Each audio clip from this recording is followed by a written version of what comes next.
And back again we are. Let me link this out.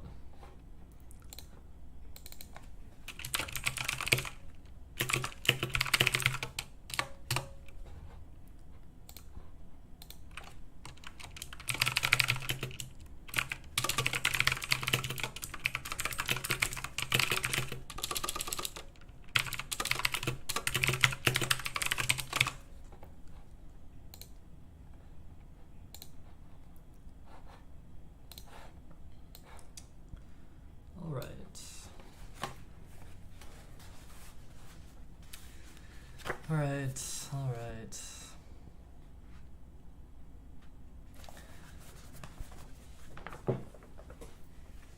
All right, so last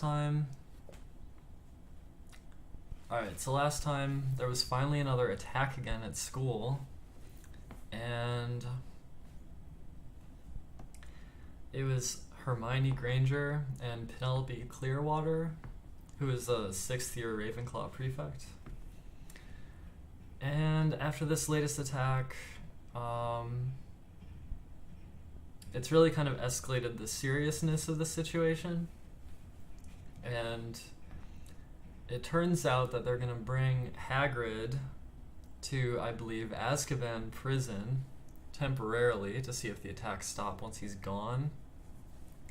And the Board of Governors has decided to vote Dumbledore out of the school. They believe he's losing his touch or something. Of course, Lucius Malfoy is leading this effort. And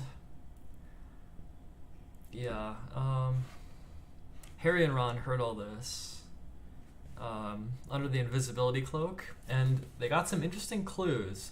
Hagrid said, "Follow the spiders if you really want to learn what's going on." And Dumbledore said, a very cryptic clue Dumbledore gave, that he will only have truly left the school when none here are loyal to him. You'll also find that help will always be given at Hogwarts to those who ask for it. So a very cryptic clue from Dumbledore. In the meantime, Harry had dived into one of Tom Riddle's memories. And, oh, you want to see my shirt? Okay. Yeah. Oh, there's something on this side here. I don't know. Whatever.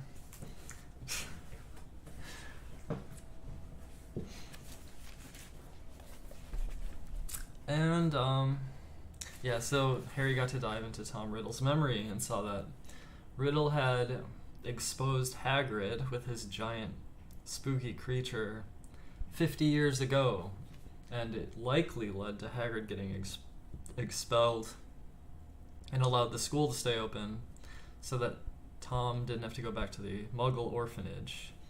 And Harry relates to Tom in that Harry doesn't want the school closed to have to go back to the Dursleys and never remain in the magical world. So the book cover, yeah, here you go.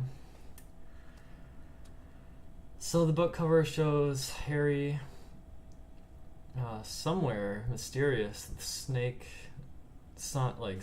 pillars and stuff, and there's some kind of red bird that Harry's clinging onto, and he seems to have a sword. So that's something. And I think that basically sums up kind of where we're at in the story. And I think it may be time to begin chapter 15. So chapter 15, and we're finishing the book today. Did I say that on Twitter? Yeah, finishing Chamber of Secrets today. Yep, so chapter 15 is called Aragog, and shows some kind of large spider web in the forest. And with all that preamble, let us now begin the reading. Chapter 15, Aragog. Summer was creeping over the grounds around the castle, Sky and lake alike turned periwinkle blue, and flowers large as cabbages burst into bloom in the greenhouses. But with no Hagrid visible from the castle windows, striding the grounds with Fang at his heels, the scene didn't quite look right to Harry. No better, in fact, than the inside of the castle, where things were so horribly wrong. Harry and Ron had tried to visit Hermione, but visitors were now barred from the hospital wing. "We're taking no more chances," Madame Pomfrey told them severely through a crack in the infirmary door. "No, I'm sorry. There's every chance the attacker might come back to finish these people off." With Dumbledore gone, fear had spread as never before, so that the sun warming the castle walls outside seemed to stop at the mullioned windows. There was barely a face to be seen in the school. Mullioned? We're actually going to look that word up, because what the heck? Mullioned, of windows, divided by vertical bars or piers, usually of stone.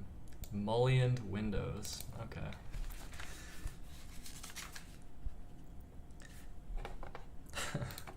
There was barely a face to be seen in the school that didn't look worried and tense, and any laughter that rang through the corridors sounded shrill and unnatural and was quickly stifled. Harry constantly repeated Dumbledore's final words to himself. "I will only truly have left this school when none here are loyal to me. Help will always be given at Hogwarts to those who ask for it." But what good were these words? Who exactly were they supposed to ask for help when everyone was just as confused and scared as they were? Hagrid's hint about the spiders was far easier to understand. The trouble was, there didn't seem to be a single spider left in the castle to follow. Harry looked everywhere he went, helped, rather reluctantly, by Ron. They were hampered, of course, by the fact they weren't allowed to wander off on their own, but had to move around the castle in a pack with the other Gryffindors. Most of their fellow students seemed glad that they were being shepherded from class to class by teachers, but Harry found it very irksome. One person, however, seemed to be thoroughly enjoying the atmosphere of terror and suspicion. Draco Malfoy was strutting around the castle as though he had just been appointed head boy. Harry didn't realize what he was so pleased about until the potions lesson about 2 weeks after Dumbledore and Hagrid had left, when, sitting right behind Malfoy, Harry overheard him gloating to Crabbe and Goyle. "I always thought Father might be the one who got rid of Dumbledore," he said, not troubling to keep his voice down. "I told you, he thinks Dumbledore is one of the worst headmasters the school's ever had. Maybe we'll get a decent headmaster now. Someone who won't want the Chamber of Secrets closed. McGonagall won't last long. She's only filling in." Snape swept past Harry, making no comment about Hermione's empty seat and cauldron. "Sir," said Malfoy loudly, "Sir, why don't you apply for the headmaster's job?" Now, Malfoy," said Snape, though he couldn't suppress a thin-lipped smile. "Professor Dumbledore has only been suspended by the governors. I dare say he'll be back with us soon enough." "Yeah, right," said Malfoy, smirking. "I expect you'd have Father's vote, sir, if you wanted to apply for the job. I'll tell Father you're the best teacher here, sir." Snape smirked as he swept off around the dungeon, fortunately not spotting Seamus Finnegan, who was pretending to vomit into his cauldron. "I'm quite surprised the Mudbloods haven't all packed up their bags by now," Malfoy went on. "Bet you 5 galleons the next one dies. Pity it wasn't Granger." The bell rang at that moment, which was lucky. At Malfoy's last words, Ron had leapt off his stool, and in the scramble to collect books and bags, his attempts to reach Malfoy went unnoticed. "Let me at him," Ron growled, as Harry and Dean hung on to his arms. "I don't care. I don't need my wand. I'm gonna kill him with my bare hands." "Hurry up, I've got to take you all to herbology," barked Snape over the class's heads, and off they marched, with Harry, Ron, and Dean bringing up the rear. Ron was still trying to get loose. It was only safe to let go of him when Snape had seen them out of the castle and they were making their way across the vegetable patch towards the greenhouses. The herbology class was very subdued. There were now 2 missing from their number, Justin and Hermione. Professor Sprout set them all to work pruning the Abyssian shrivel figs. Harry went to tip an armful of withered stalks onto the compost heap and found himself face to face with Ernie Macmillan. Ernie took a deep breath and said, very formally, "I just want to say, Harry, that I'm sorry I ever suspected you. I know you'd never attack Hermione Granger, and I apologize for all the stuff I said. We're all in the same boat now, and, well..." He held out a pudgy hand, and Harry shook it. Ernie and his friend Hannah came to work at the same shrivel fig as Harry and Ron. "That Draco Malfoy character," said Ernie, breaking off dead twigs. "He seems very pleased about all this, doesn't he? Do you know, I think he might be Slytherin's heir." "That's clever of you," said Ron, who didn't seem to have forgiven Ernie as readily as Harry. "Do you think it's Malfoy, Harry?" Ernie asked. "No," said Harry, so firmly that Ernie and Hannah stared. A second later, Malfoy spotted something. Several large spiders were scuttling over the ground on the other side of the glass, moving in an unnaturally straight line as though taking the shortest route to a prearranged meeting.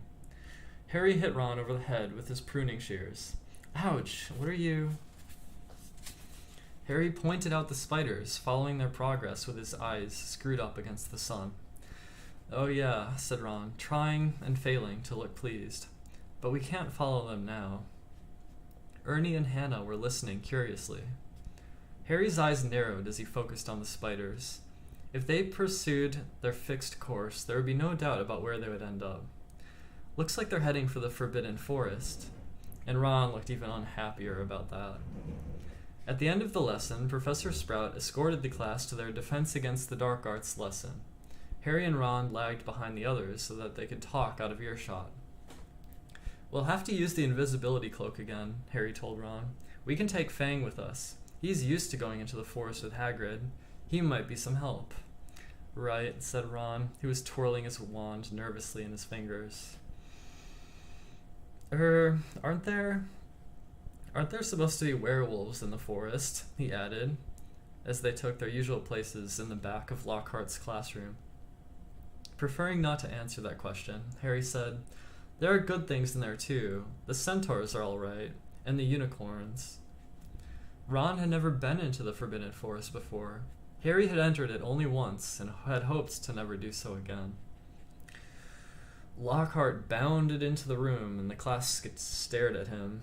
Every other teacher in the place was looking grimmer than usual, but Lockhart appeared nothing short of buoyant. "Come now," he cried, beaming around him. "Why all these long faces?" People swapped exasperated looks, but nobody answered. "Don't you people realize," said Lockhart, speaking slowly, as though they were all a bit dim, "the danger has passed. The culprit has been taken away." "Says who?" said Dean Thomas loudly. "My dear young man, the Minister of Magic wouldn't have taken Hagrid if he hadn't been 100% sure that he was guilty," said Lockhart, in a tone of someone explaining that 1 and 1 made 2.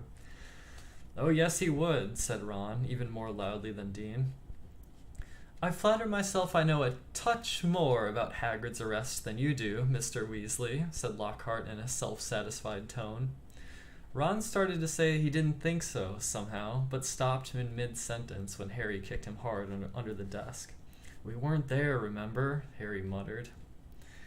But Lockhart's disgusting cheeriness, his hints that he'd always thought Hagrid was no good, his confidence that the whole business was now at an end, irritated Harry so much that he yearned to throw Gadding with Ghouls right in Lockhart's stupid face. Instead, he contented himself with scrawling a note to Ron. "Let's do it tonight." Ron read the message, swallowed hard, and looked sideways at the empty seat usually filled by Hermione. The sight seemed to stiffen his resolve, and he nodded.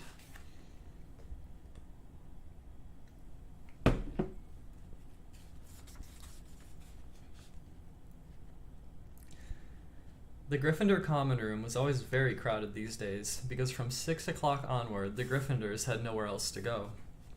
They also had plenty to talk about, with the result that the common room often didn't empty until past midnight. Harry went to get the invisibility cloak out of his trunk right after dinner and spent the evening sitting on it, waiting for the room to clear. Fred and George challenged Harry and Ron to a few games of Exploding Snap, and Ginny sat watching them, very subdued in Hermione's usual chair. Harry and Ron kept losing on purpose, trying to finish the games quickly, but even so, it was well past midnight when Fred, George, and Ginny finally went to bed.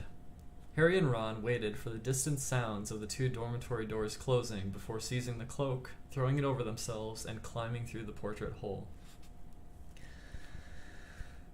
It was another difficult journey through the castle, dodging all the teachers. At last they reached the entrance hall, slid back the lock on the oak front doors, squeezed between them, trying to stop any creaking, and stepped out into the moonlit grounds. "Course," said Ron abruptly as they strode across the black grass. "We might get to the forest and find there's nothing to follow. Those spiders might not have been going there at all. I know it looked like they were moving in that sort of general direction, but..." His voice trailed away hopefully. They reached Hagrid's house, sad and sorry-looking with its blank windows. When Harry pushed the door open, Fang went mad with joy at the sight of them. Worried he might wake everyone at the castle with his deep, booming barks, they hastily fed him treacle toffee from a tin on the mantelpiece, which glued his teeth together. Harry left the invisibility cloak on Hagrid's table. There would be no need for it in the pitch-dark forest. "Come on, Fang, we're going for a walk," said Harry, patting his leg, and Fang bounded happily out of the house behind them, dashed to the edge of the forest, and lifted his leg against a large sycamore tree. Harry took out his wand, murmured, "Lumos," and a tiny light appeared at the end of it, just enough to let them watch the path for signs of spiders. "Good thinking," said Ron. "I'd light mine too, but it'd probably blow up or something." Harry tapped Ron on the shoulder, pointing at the grass. 2 solitary spiders were hurrying away from the wand light into the shade of the trees. "Okay," Ron sighed, as though resigned to the worst. "I'm ready. Let's go." So with Fang scampering around them, sniffing tree roots and leaves, they entered the forest. By the glow of Harry's wand, they followed the steady trickle of spiders moving along the path. They walked behind them for about 20 minutes, not speaking, listening hard for noises other than breaking twigs and rustling leaves. Then, when the trees had become thicker than ever, so that the stars overhead were no longer visible, and Harry's wand shone alone in the sea of dark, they saw their spider guides leaving the path. Harry paused, trying to see where the spiders were going, but everyone outside his little sphere of light was pitch black. He had never been this deep into the forest before. He could vividly remember Hagrid advising him not to leave the forest path last time he'd been in here. But Hagrid was miles away now, probably sitting in a cell in Azkaban, and he had also said to follow the spiders. Something wet touched Harry's hand, and he jumped backward, crushing Ron's foot, but it was only Fang's nose. "What do you reckon?" Harry said to Ron, whose eyes he could just make out, reflecting the light from his wand. "We've come this far," said Ron. So they followed the darting shadows of the spiders into the trees. They couldn't move very quickly now. There were tree roots and stumps in their way, barely visible in the near blackness. Harry could feel Fang's hot breath on his hand. More than once they had to stop, so that Harry could crouch down and find the spiders in the wand light. They walked for what seemed like at least half an hour, their robes snagging on low-slung branches and brambles. After a while, they noticed that the ground seemed to be sloping downward, though the trees were as thick as ever. Then Fang suddenly let loose a great, echoing bark, making both Harry and Ron jump out of their skins. "What?" said Ron loudly, looking around in the pitch dark, and gripping Harry's elbow very hard. "There's something moving over there," Harry breathed. "Listen! Sounds like something big." They listened. Some distance to their right, the something big was snapping branches as it carved a path through the trees. "Oh no," said Ron. "Oh no, oh no, oh." "Shut up," said Harry frantically. "It'll hear you." "Hear me?" said Ron in an unnaturally high voice. "It's already heard Fang." The darkness seemed to be pressing on their eyeballs as they stood, terrified, waiting. There was a strange rumbling noise, and then silence. "What do you think it's doing?" said Harry. "Probably getting ready to pounce," said Ron. They waited, shivering, hardly daring to move. Do you think it's gone? Harry whispered. Dunno. Then, to their right, came a sudden blaze of light, so bright in the darkness that both of them flung up their hands to shield their eyes. Fang yelped and tried to run, but got lodged in a tangle of thorns and yelped even louder. Harry! Ron shouted, his voice breaking with relief. Harry, it's our car! What? Come on! Harry blundered after Ron toward the light, stumbling and tripping, and a moment later they had emerged into a clearing. Mr. Weasley's car was standing, empty, in the middle of a circle of thick trees under a roof of dense branches, its headlights ablaze. As Ron walked open-mouthed toward it, it moved slowly toward him, exactly like a large turquoise dog greeting its owner. It's been here all the time, said Ron delightedly, walking around the car. Look at it, the forest turned it wild. The sides of the car were scratched and smeared with mud. Apparently it had taken to trundling around the forest on its own. Fang didn't seem at all keen on it. He kept close to Harry, who could feel him quivering. His breathing slowing down again, Harry stuffed his wand back into his robes. And we thought it was going to attack us, said Ron, leaning against the car and patting it. I wonder where it had gone. Harry squinted around on the floodlit ground for signs of more spiders, but they had all scuttled away from the glare of the headlights. We've lost the trail, he said. Come on, let's go and find them. Ron didn't speak. He didn't move. His eyes were fixed on a point some 10 feet above the forest floor, right behind Harry. His face was livid with terror. Harry didn't even have time to turn around. There was a loud clicking noise, and suddenly he felt something long and hairy seize him around the middle and lift him off the ground, so that he was hanging face down. Struggling, terrified, he heard more clicking, and saw Ron's legs leave the ground too, heard Fang whimpering and howling. Next moment, he was being swept away into the dark trees. Head hanging, Harry saw what had hold of him was marching on 6 immensely long, hairy legs, the front 2 clutching him tightly below a pair of shining black pincers. Behind him, he could hear another of the creatures, no doubt carrying Ron. They were moving into the very heart of the forest. Harry could hear Fang fighting to free himself from a third monster, whining loudly, but Harry couldn't have yelled even if he had wanted to. He seemed to have left his voice back with the car in the clearing. He never knew how long he was in the creature's clutches. He only knew that the darkness suddenly lifted enough for him to see that the leaf-strewn ground was now swarming with spiders. Craning his neck sideways, he realized they had reached the ridge of a vast hollow, a hollow that had been cleared of trees, so that the stars shone brightly onto the worst scene he had ever laid his eyes on. Spiders. Not tiny spiders like those surging over the leaves below. Spiders the size of cart horses, 8-eyed, 8-legged, black, hairy, gigantic. The massive specimen that was carrying Harry made its way down the deep slope toward a misty, domed web in the very center of the hollow, while its fellows closed in all around it, clicking their pincers excitedly at the sight of its load. Harry fell to the ground on all fours as the spider released him. Ron and Fang thudded down next to him. Fang wasn't howling anymore, but cowering silently on the spot. Ron looked exactly like Harry felt. His mouth was stretched wide in a kind of silent scream, and his eyes were popping. Harry suddenly realized that the spider that had dropped him was saying something. It had been hard to tell because he clicked his pincers every word he spoke. Aragog, it called. Aragog. And from the middle of the misty, domed web, a spider the size of a small elephant emerged, very slowly. There was gray in the black of its body and legs, and each of the eyes on its ugly, pincered head was milky white. He was blind. What is it? He said, clicking his pincers rapidly. Men, clicked to the spider, who had caught Harry. Is it Hagrid? Said Aragog, moving closer, his 8 milky eyes wandering vaguely. Strangers, clicked the spider, who had brought Ron.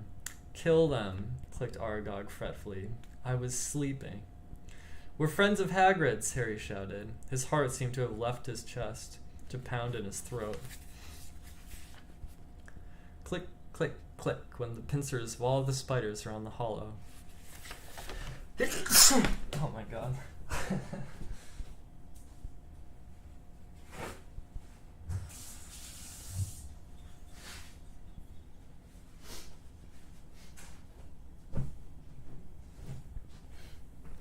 Sometimes you gotta sneeze.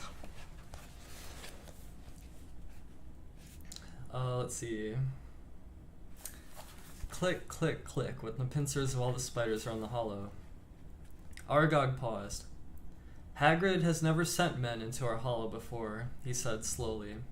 Hagrid's in trouble, said Harry, breathing very fast. That's why we've come. In trouble, said the aged spider, and Harry thought he heard concern beneath the clicking pincers. But why has he sent you? Harry thought of getting to his feet, but decided against it. He didn't think his legs would support him, so he spoke from the ground, as calmly as he could. They think, up at the school, that Hagrid's been setting something on students. They've taken him to Azkaban. Aragog clicked his pincers furiously, and all around the hollow the sound was echoed by the crowd of spiders. It was like applause, except applause didn't usually make Harry feel sick with fear. But that was years ago, said Aragog fretfully. Years and years ago. I remember it well. That's why they made him leave the school. They believed that I was the monster that dwells in what they called the Chamber of Secrets. They thought that Hagrid had opened the chamber and set me free. And you didn't come from the Chamber of Secrets, said Harry, who could feel cold sweat on his forehead. I, said Aragog, clicking angrily. I was not born in the castle. I come from a distant land. A traveler gave me to Hagrid when I was an egg. Hagrid was only a boy, but he cared for me, hidden in a cupboard in the castle, feeding me on scraps from the table. Hagrid is my good friend and a good man. When I was discovered and blamed for the death of a girl, he protected me. I have lived here in the forest ever since, where Hagrid still visits me. He even found me a wife, Mosag. As you can see how our family has grown, all through Hagrid's goodness. Harry summoned what remained of his courage. So you never attacked anyone? Never, croaked the old spider. It would have been in my instinct, but out of respect for Hagrid, I never harmed a human. The body of the girl who was killed was discovered in a bathroom. I never saw any part of the castle but the cupboard in which I grew up. Our kind like the dark and the quiet. But then, do you know what did kill that girl? Said Harry. Because whatever it is, it's back and attacking people again. His words were drowned by a loud outbreak of clicking and rustling, of many long legs shifting angrily. Large black shapes shifted all around him. The thing that lives in the castle, said Aragog, is an ancient creature we spiders fear above all others. Well, do I remember how I pleaded with Hagrid to let me go when I sensed the beast moving around the school? What is it? Said Harry urgently. More loud clicking, more rustling. The spiders seemed to be closing in. We do not speak of it, said Aragog fiercely. We do not name it. I never even told Hagrid the name of that dread creature, although he asked me many times. Harry did not want to press the subject, not with the spiders pressing closer on all sides. Aragog seemed to be tired of talking. He was backing slowly into his domed web, but his fellow spiders continued to inch slowly toward Harry and Ron. We'll just go, then, Harry called desperately to Aragog, hearing leaves rustling behind him. Go, said Aragog slowly. I think not. But, my sons and daughters do not harm Hagrid on my command, but I cannot deny them fresh meat when it wanders so willingly into our midst. Goodbye, friend of Hagrid. Harry spun around.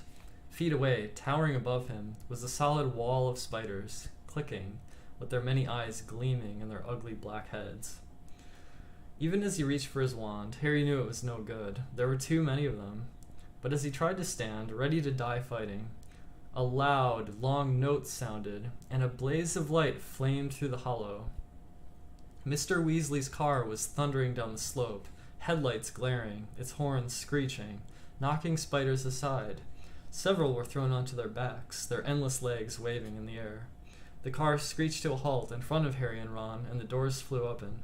"Get Fang!" Harry yelled, diving into the front seat. Ron seized the boarhound around the middle and threw him, yelping, into the back of the car. The doors slammed shut. Ron didn't touch the accelerator, but the car didn't need him. The engine roared and they were off, hitting more spiders. They sped up the slope, out of the hollow, and were soon crashing through the forest, branches whipping the windows as the car wound its way cleverly through the widest gaps, following a path it obviously knew. Harry looked sideways at Ron. His mouth was still open in a silent scream, but his eyes weren't popping anymore. "Are you okay?" Ron stared straight ahead, unable to speak. They smashed their way through the undergrowth, Fang howling loudly in the back seat, and Harry saw his side mirror snap off as they squeezed past a large oak. After 10 noisy, rocky minutes, the trees thinned, and Harry could again see patches of sky.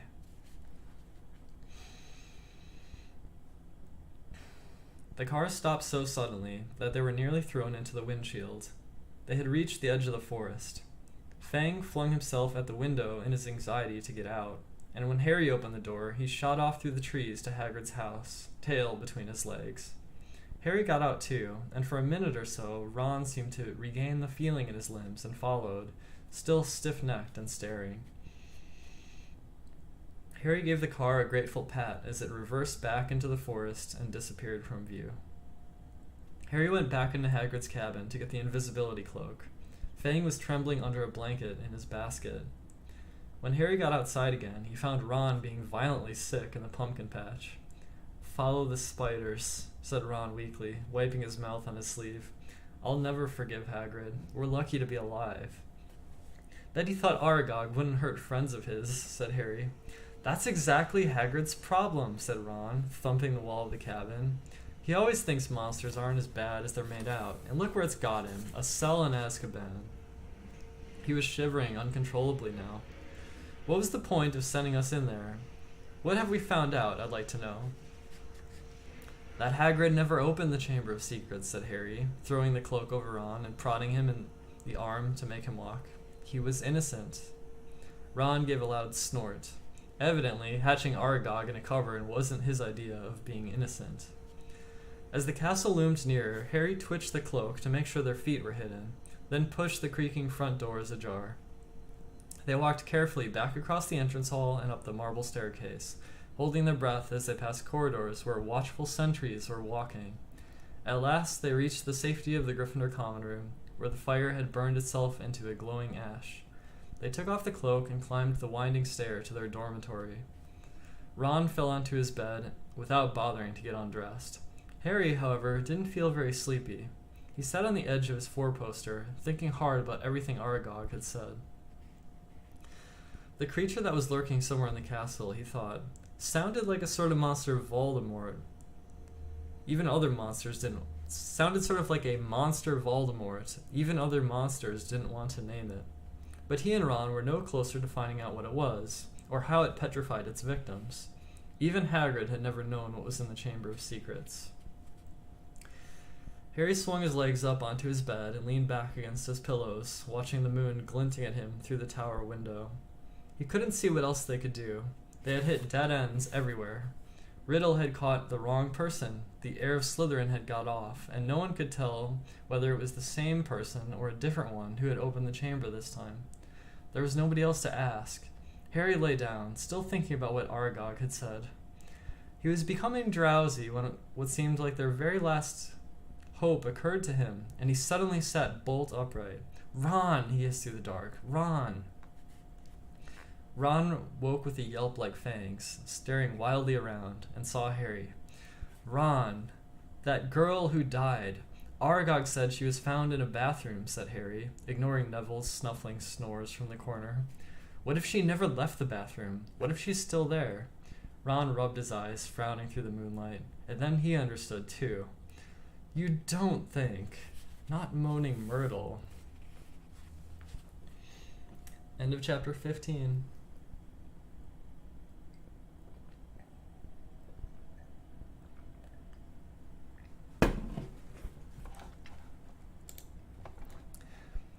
there's three more chapters to go.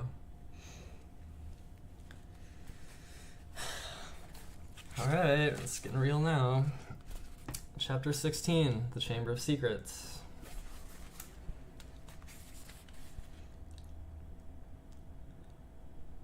All those times we were in the bathroom, and she was just 3 toilets away, said Ron bitterly at breakfast the next day. And we could have asked her, and now... It had been hard enough trying to look for spiders, escaping their teachers long enough to sneak into a girl's bathroom. The girl's bathroom, moreover, right next to the scene of the first attack, was going to be almost impossible. But something happened in their first lesson, Transfiguration, that drove the Chamber of Secrets out of their mind for the first time in weeks. 10 minutes into the class, Professor McGonagall told them that their exams would start on the 1st of June, 1 week from today. Exams, howled Seamus Finnegan. We're still getting exams. There was a loud bang behind Harry as Neville Longbottom's wand slipped, vanishing one of the legs on his desk. Professor McGonagall restored it with a wave of her own wand and turned, frowning, to Seamus. The whole point of keeping the school open at this time is for you to receive your education, she said sternly. The exams will therefore take place as usual, and I trust you are all studying hard. Studying hard? It had never occurred to Harry that there would be exams with the castle in this state. There was a great deal of mutinous muttering around the room, which made Professor McGonagall scowl even more darkly. Professor Dumbledore's instructions were to keep the school running as normally as possible, she said. And that, I hardly need to point out, means finding out how much you have learned this year. Harry looked down at the pair of white rabbits he was supposed to be turning into slippers. What had he learned so far this year? He couldn't seem to think of anything that would be useful in an exam. Ron looked as though he'd just been told to go and live in the Forbidden Forest. Can you imagine me taking exams with this? He asked Harry, holding up his wand, which had just started whistling loudly.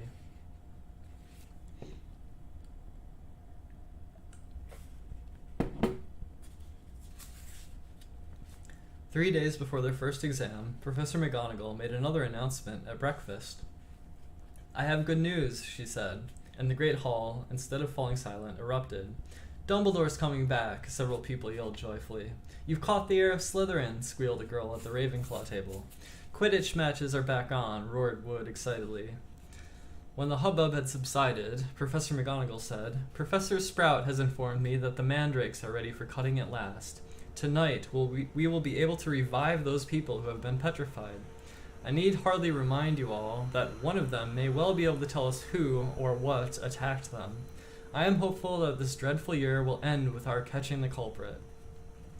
There was an explosion of cheering. Harry looked over to the Slytherin table and wasn't at all surprised to see that Draco Malfoy hadn't joined in. Ron, however, was looking happier than he'd looked in days. It won't matter that we never asked Myrtle then, he said to Harry. Hermione will probably have all the answers when they wake her up. Mind you, she'll go crazy when she finds out we've got exams in 3 days' time. She hasn't studied. It might be kinder to leave her where she is until they're over. Just then, Ginny Weasley came over and sat down next to Ron. She looked tense and nervous, and Harry noticed that her hands were twisted in her lap. What's up? said Ron, helping himself to more porridge. Ginny didn't say anything, but glanced up and down the Gryffindor table with a scared look on her face that reminded Harry of someone, though he couldn't think who. Spit it out, said Ron, watching her. Harry suddenly realized who Ginny looked like. She was rocking backward and forward slightly in her chair, exactly like Dobby did when he was teetering on the edge of revealing forbidden information. I've got to tell you something, Ginny mumbled, carefully not looking at Harry. What is it? Said Harry. Ginny looked as though she couldn't find the right words. What? Said Ron. Ginny opened her mouth, but no sound came out. Harry leaned forward and spoke very quietly, so that only Ginny and Ron could hear him. Is it something about the Chamber of Secrets? Have you seen something? Someone acting oddly? Ginny drew a deep breath, and at the precise moment, Percy Weasley appeared, looking tired and wan. If you finish eating, I'll take that seat, Ginny. I'm starving. I've only just come off patrol duty. Ginny jumped up as though her chair had just been electrified, gave Percy a fleeting, frightened look, and scampered away. Percy sat down and grabbed a mug from the center of the table. Percy, said Ron angrily. She was just about to tell us something important. Halfway through a gulp of tea, Percy choked. "What sort of thing?" he said, coughing. "I just asked her if she's seen anything odd, and she started to say—" "Oh, that. That's nothing to do with the Chamber of Secrets," said Percy at once. "How do you know?" said Ron, his eyes raised. "Well, if you must know, Ginny, walked on me the other day when I was... Well, never mind. The point is, she spotted me doing something, and I asked her not to mention it to anybody. I must say, I did think she'd keep her word. It's nothing, really. I'd just rather..." Harry had never seen Percy look so uncomfortable. "What were you doing, Percy?" said Ron, grinning. "Go on, tell us. We won't laugh." Percy didn't smile back. "Pass me those rolls, Harry. I'm starving."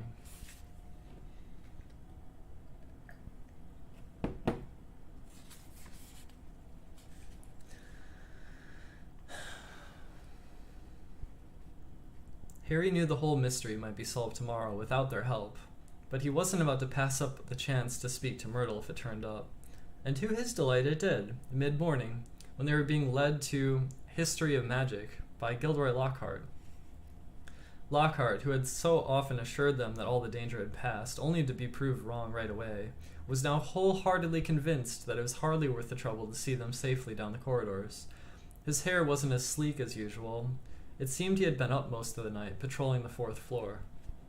"Mark my words," he said, ushering them around the corner. "The first words out of those poor petrified people's mouths will be, 'It was Hagrid.' Frankly, I'm astounded Professor McGonagall thinks all these security measures are necessary." "I agree, sir," said Harry, making Ron drop his books in surprise. "Thank you, Harry," said Lockhart graciously, while they waited for a long line of Hufflepuffs to pass. "I mean, we teachers have quite enough to be getting on with, without walking students to classes and standing guard all night." "That's right," said Ron, catching on. "Why don't you leave us here, sir? We've only one more corridor to go." "You know, Weasley, I think I will," said Lockhart. "I really should go and prepare my next class." And he hurried off. "Prepare his class," Ron sneered after him. "Gone to curl his hair, more like." They let the rest of the Gryffindors draw ahead of them, then darted down a side passage and hurried off towards Moaning Myrtle's bathroom. But just as they were congratulating each other on their brilliant scheme, "Potter, Weasley, what are you doing?" It was Professor McGonagall, and her mouth was the thinnest of thin lines. We were, Ron stammered. "We were going to go and see Hermione," said Harry. Ron and Professor McGonagall both looked at him. "We haven't seen her for ages, Professor," Harry went on hurriedly, treading on Ron's foot. "And we thought we'd sneak into the hospital wing, and tell her the mandrakes are nearly ready, and, not to worry." Professor McGonagall was staring at him, and for a moment Harry thought she was going to explode.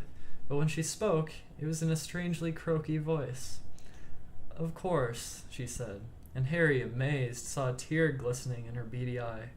"Of course. I realize this has all been hardest on the friends of those who have been... I quite understand. Yes, Potter, of course you may go visit Miss Granger. I will inform Professor Binns where you've gone. Tell Madame Pomfrey I've given my permission."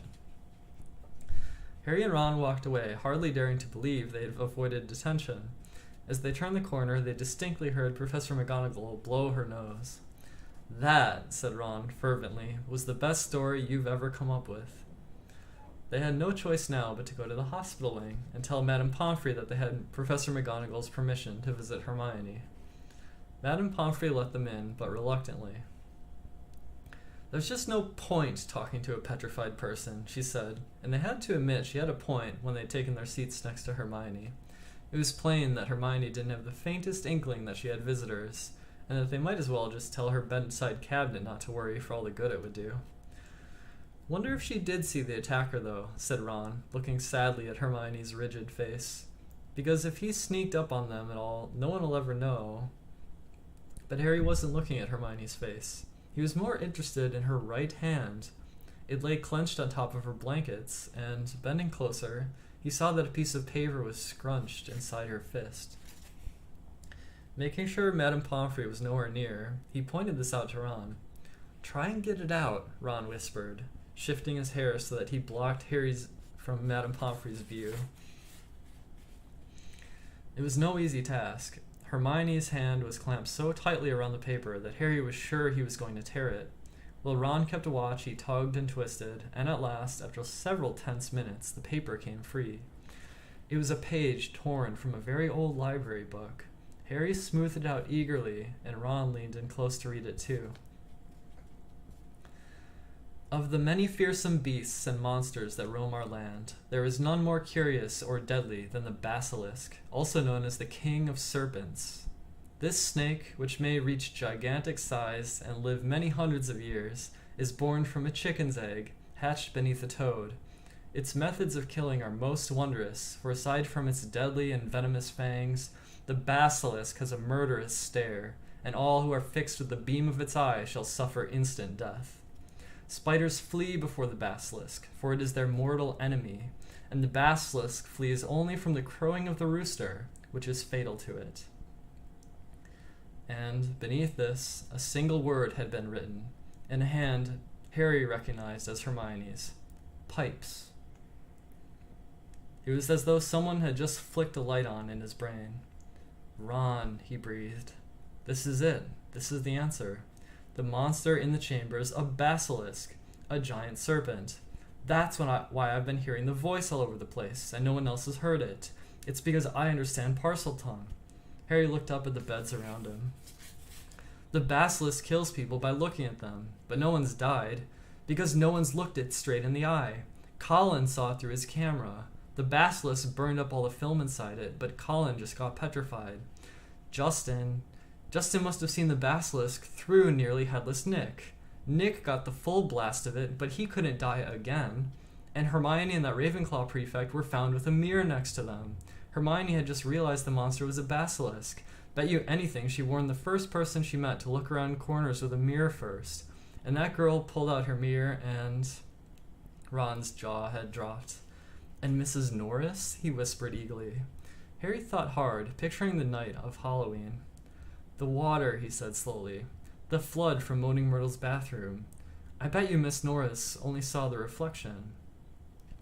He scanned the page in his hand eagerly. The more he looked at it, the more it made sense. The basilisk flees only from the crowing of the rooster, which is fatal to it, he read aloud. Hagrid's roosters were killed. The heir of Slytherin didn't want one anywhere near the castle once the chamber was opened. Spiders flee before the basilisk. It all fits. But how's the basilisk been getting around the place, said Ron. A giant snake. Someone would have seen. Harry, however, pointed at the word Hermione had scribbled at the foot of the page. Pipes, he said. Pipes, Ron. It's been using the plumbing. I've been hearing that voice inside the walls. Ron suddenly grabbed Harry's arm.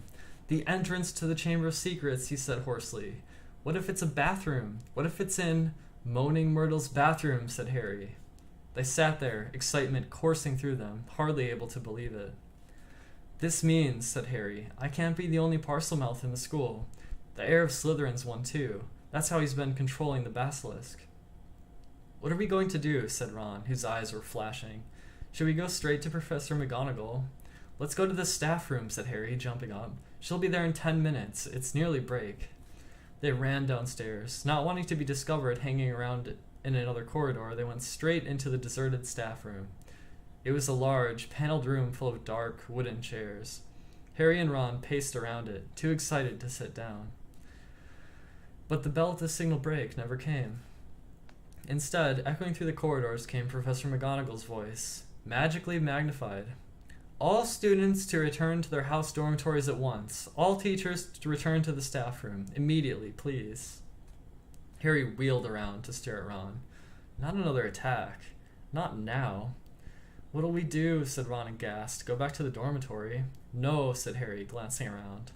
There was an ugly sort of wardrobe to his left, full of teachers' cloaks. In here. Let's hear what it's all about. Then we can tell them what we found out. They hid themselves inside it, listening to the rumbling of hundreds of people moving overhead, and the staff room door banging open. From between the musty folds of the cloaks, they watched the teachers filtering into the room. Some of them were looking puzzled, others downright scared. Then Professor McGonagall arrived. It has happened, she told the silent staff room. A student has been taken by the monster, right into the chamber itself. Professor Flitwick let out a squeal. Professor Sprout clapped her hands over her mouth. Snape gripped the back of a chair very hard and said, "How can you be sure?" "The heir of Slytherin," said Professor McGonagall, who was very white, "left another message, right underneath the first one. Her skeleton will lie in the chamber forever." Professor Flitwick burst into tears. "Who is it?" said Madame Hooch, who had sunk weak-kneed into a chair. "Which student?" "Ginny Weasley," said Professor McGonagall. Harry felt Ron slide silently down onto the wardrobe floor beside him. We shall have to send all the students home tomorrow," said Professor McGonagall. "This is the end of Hogwarts. Dumbledore always said—" The staff room door banged open again. For one wild moment, Harry was sure it would be Dumbledore, but it was Lockhart, and he was beaming. "So sorry. Dozed off. What have I missed?" He didn't seem to notice that the other teachers were looking at him with something remarkably like hatred. Snape stepped forward. "Just the man," he said. "The very man. A girl has been snatched by the monster, Lockhart, taken into the Chamber of Secrets itself. Your moment has come at last." Lockhart blanched. "That's right, Gilderoy," chipped in Professor Sprout. "Weren't you saying just last night you've known all along where the entrance to the Chamber of Secrets is?" I sputtered Lockhart. "Yes, didn't you tell me you were quite sure what you knew what was inside it?" piped up Professor Flitwick. "Did I? I don't recall." "I certainly remember you saying you were sorry you hadn't had a crack at the monster before Hagrid was arrested," said Snape. "Didn't you say the whole affair had been bungled, and that you should have been given free rein from the first?"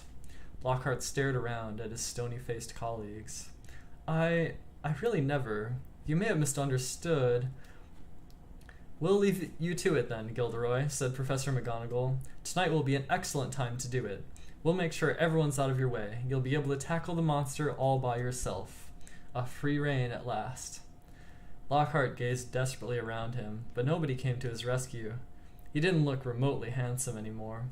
His lip was trembling, and in the absence of his usual toothy grin, he looked weak-chinned and feeble. "Very well," he said. I'll be in my office, getting ready." And he left the room. "Right," said Professor McGonagall, whose nostrils were flared. "That's got him out from under our feet. The heads of houses should go and inform their students of what has happened. Tell them the Hogwarts Express will take them home first thing tomorrow. Will the rest of you please make sure no students have been left outside their dormitories?" The teachers rose and left one by one.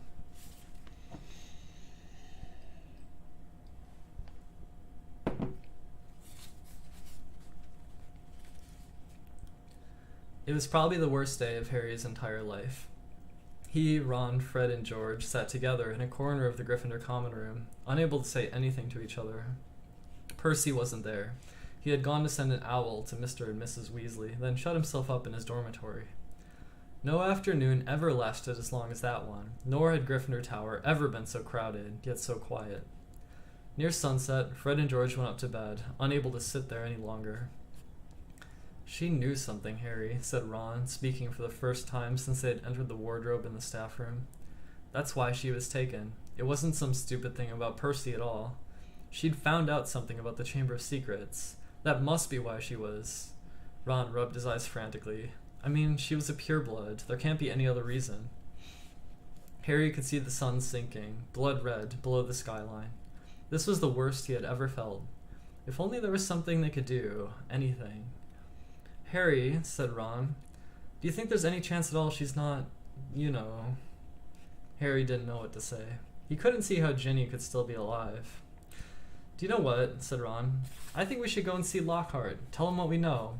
He's going to try to get into the chamber. We can tell him where we think it is, and tell him it's a basilisk in there." Because Harry couldn't think of anything else to do, and because he wanted to be doing something, he agreed. The Gryffindors around him were so miserable and so sorry for the Weasleys that nobody tried to stop them as they got up, crossed the room, and left through the portrait hole. Darkness was falling as they walked down to Lockhart's office. There seemed to be a lot of activity going on inside it. They could hear scraping, thumps, and hurried footsteps. Harry knocked and there was a sudden silence from inside. Then the door opened, the tiniest crack, and they saw one of Lockhart's eyes peering through it. "Oh, Mr. Potter," Mr. Weasley, he said, opening the door a bit wider. I'm rather busy at the moment, if you'd be quick. Professor, we've got some information for you, said Harry. We think it'll help you. Well, it's not terribly... The side of Lockhart's face that they could see looked very uncomfortable. I mean, well, all right. He opened the door and they entered. His office had been almost completely stripped. 2 large trunks stood open on the floor. Robes, jade green, lilac, midnight blue, had been hastily folded into one of them. Books were jumbled untidily into the other. The photographs that had covered the walls were now crammed into boxes on his desk. Are you going somewhere? Said Harry. Well, yes, said Lockhart, ripping a life-size poster of himself from the back of the door as he spoke, and started to roll it up. Urgent call, unavoidable, got to go. What about my sister? Said Ron jerkily. Well, as to that, most unfortunate, said Lockhart, avoiding their eyes as he wrenched open a drawer and started emptying the contents into a bag. No one regrets more than I. You're the Defense Against the Dark Arts teacher, said Harry. You can't go now, not with all the dark stuff going on here. Well, I must say, when I took the job, Lockhart muttered, now piling socks on top of his robes, nothing in the job description. Didn't expect. You mean you're running away? Said Harry disbelievingly. After all that stuff you did in your books. Books can be misleading, said Lockhart delicately. You wrote them, Harry shouted. My dear boy, said Lockhart, straightening up and frowning at Harry, do use your common sense. My books wouldn't have sold half as well if people didn't think I'd done all those things. No one wants to read about some ugly old Arminian warlock, even if he did save a village from werewolves. He'd look dreadful on the front cover, no dress sense at all. And the witch who'd banished the Band and Banshee had a hairy chin. I mean, come on. So you've just been taking credit for what a load of other people have done, said Harry incredulously. Harry, said Lockhart, shaking his head impatiently. It's not nearly as simple as that. There was work involved. I had to track these people down, ask them exactly how they'd managed to do what they did. Then I had to put a memory charm on them so they wouldn't remember doing it. If there's one thing I pride myself on, it's my memory charms. No, it's been a lot of work, Harry. It's not all book signings and publicity photos, you know. You want fame, you have to be prepared for a long, hard slog. He banged the lids of his trunk shut and locked them. Let's see, he said. I think that's everything. Yes, only one thing left. He pulled out his wand and turned to them. Awfully sorry, boys, but I'll have to put a memory charm on you now. Can't have you blabbing my secrets all over the place. I'd never sell another book. Harry reached his wand just in time. Lockhart had barely raised his when Harry bellowed, Expelliarmus! Lockhart was blasted backward, falling over his trunk. His wand flew high into the air. Ron caught it and flung it out of the open window. Shouldn't have let Professor Snape teach us that one, said Harry furiously, kicking Lockhart's trunk aside. Lockhart was looking up at him, feeble once more. Harry was still pointing his wand at him. What do you want me to do? Said Lockhart weakly. I don't know where the Chamber of Secrets is. There's nothing I can do.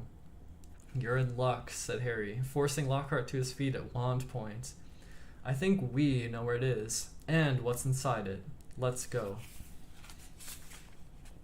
They marched Lockhart out of his office and down the nearest stairs, along the dark corridor where messages shone on the wall, to the door of Moaning Myrtle's bathroom.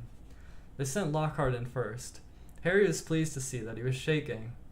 Moaning Myrtle was sitting on a tank on the end toilet. Oh, it's you, she said when she saw Harry. What do you want this time? To ask you how you died, said Harry.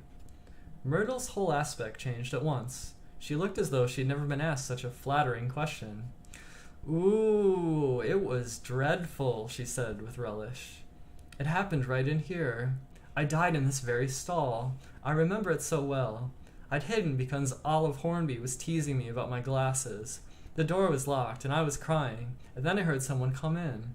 They said something funny, a different language, I think it must have been. Anyway, what really got me was that it was a boy speaking, so I unlocked the door to tell him to go and use his own toilet, and then... Myrtle swelled importantly, her face shining. I died. How? Said Harry. No idea, said Myrtle in hushed tones. I just remember seeing A pair of great big yellow eyes. My whole body sort of seized up, and then I was floating away. She looked dreamily at Harry. And then I came back again. I was determined to haunt Olive Hornsby, you see. Oh, she was sorry she'd ever laughed at my glasses. Where exactly did you see the eyes? Said Harry. Somewhere there, said Myrtle, pointing vaguely towards the sink in front of her toilet. Harry and Ron hurried over to it. Lockhart was standing well back, a look of utter terror on his face. It looked like an ordinary sink. They examined every inch of it, inside and out, including the pipes below. And then Harry saw it. Scratched on the side of one of the copper taps was a tiny snake. That tap's never worked, said Myrtle brightly as he tried to turn it. Harry, said Ron, say something in parcel tongue. But, Harry thought hard, the only times he's ever managed to speak parcel tongue were when he'd been faced with a real snake. He stared hard at the tiny engraving, trying to imagine it was real. Open up, he said. He looked at Ron, who shook his head. English, he said. Harry looked back at the snake, willing himself to believe it was alive. If he moved his head, the candlelight made it look as though it were moving. Open up, he said. Except that the words weren't what he heard. A strange hissing had escaped him, and at once the tap glowed with a brilliant white light and began to spin. Next second, the sink began to move. The sink, in fact, sank right out of sight, leaving a large pipe exposed, a pipe wide enough for a man to slide into. Harry heard Ron gasp and looked up again. He had made up his mind what he's going to do. I'm going down there, he said. He couldn't not go, now that they had found the entrance to the chamber, not if there was even the faintest, slimmest, wildest chance that Ginny might be alive. Me too, said Ron. There was a pause. Well, you hardly seem to need me, said Lockhart, with a shadow of his old smile. I'll just... He put his hand on the doorknob, but Harry and Ron both pulled their wands on him. You can go first, snarled Ron. White-faced and wandless, Lockhart approached the opening. Boys, he said, his voice feeble. Boys, what good will it do? Harry jabbed him in the back with his wand. Lockhart slid his legs into the pipe. I really don't think, he started to say, but then Ron gave him a push, and he slid out of sight. Harry followed quickly. He lowered himself slowly into the pipe, then let go. It was like rushing down an endless, slimy, dark slide. He could see more pipes branching off in all directions, but none as large as theirs, which twisted and turned, sloping steeply downward, and he knew he was falling deeper below the school than even the dungeons. Behind him he could hear Ron thudding slightly at the curves. And then, just as he begun to worry about what would happen when they hit the ground, the pipe leveled out, and he shot out the end with a wet thud, landing on the damp floor of a dark stone tunnel large enough to stand in.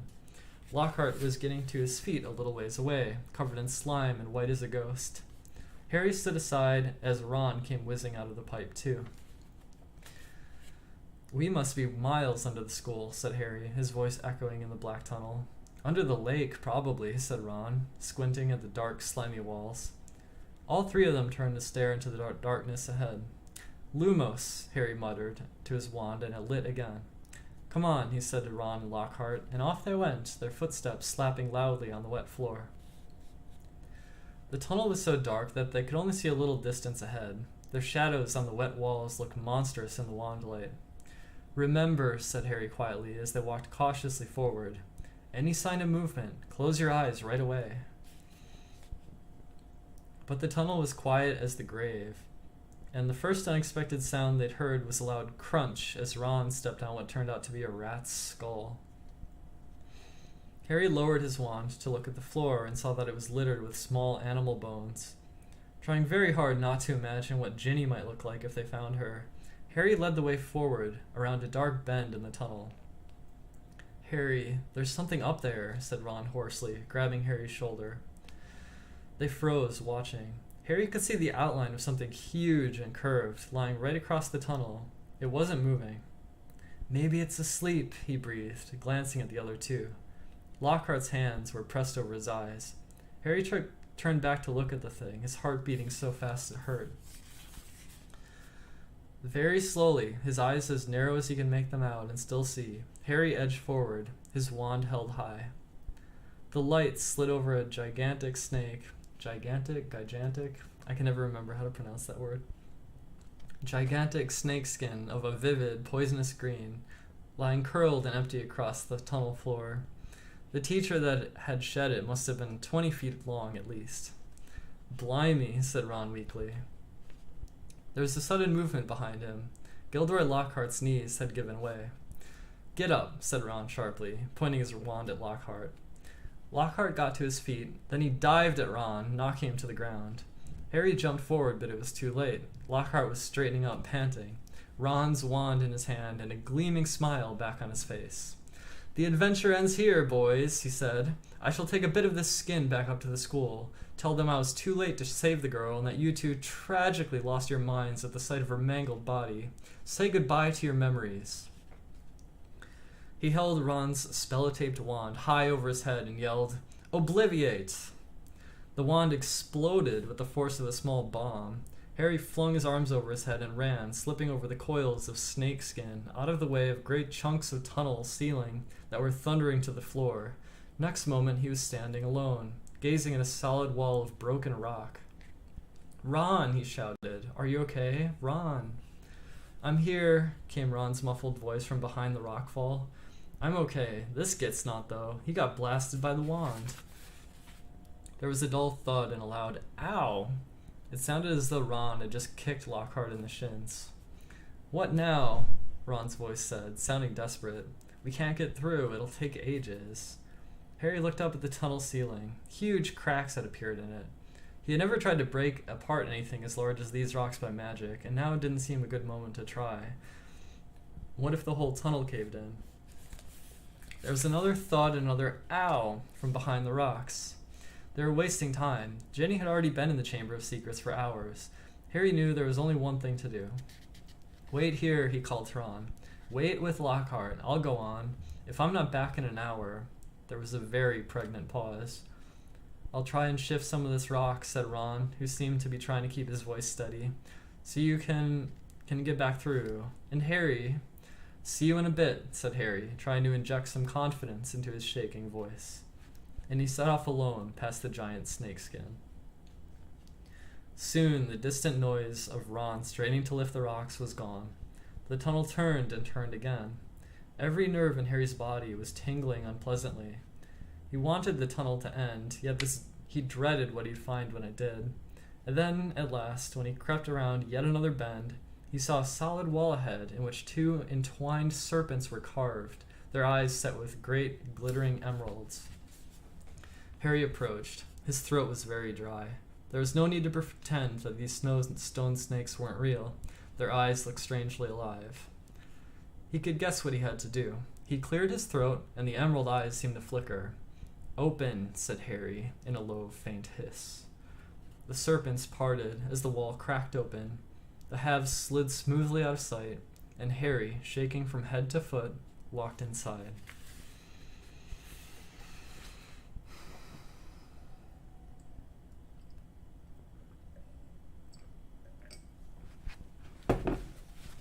That was the end of chapter 16. Only 2 chapters left.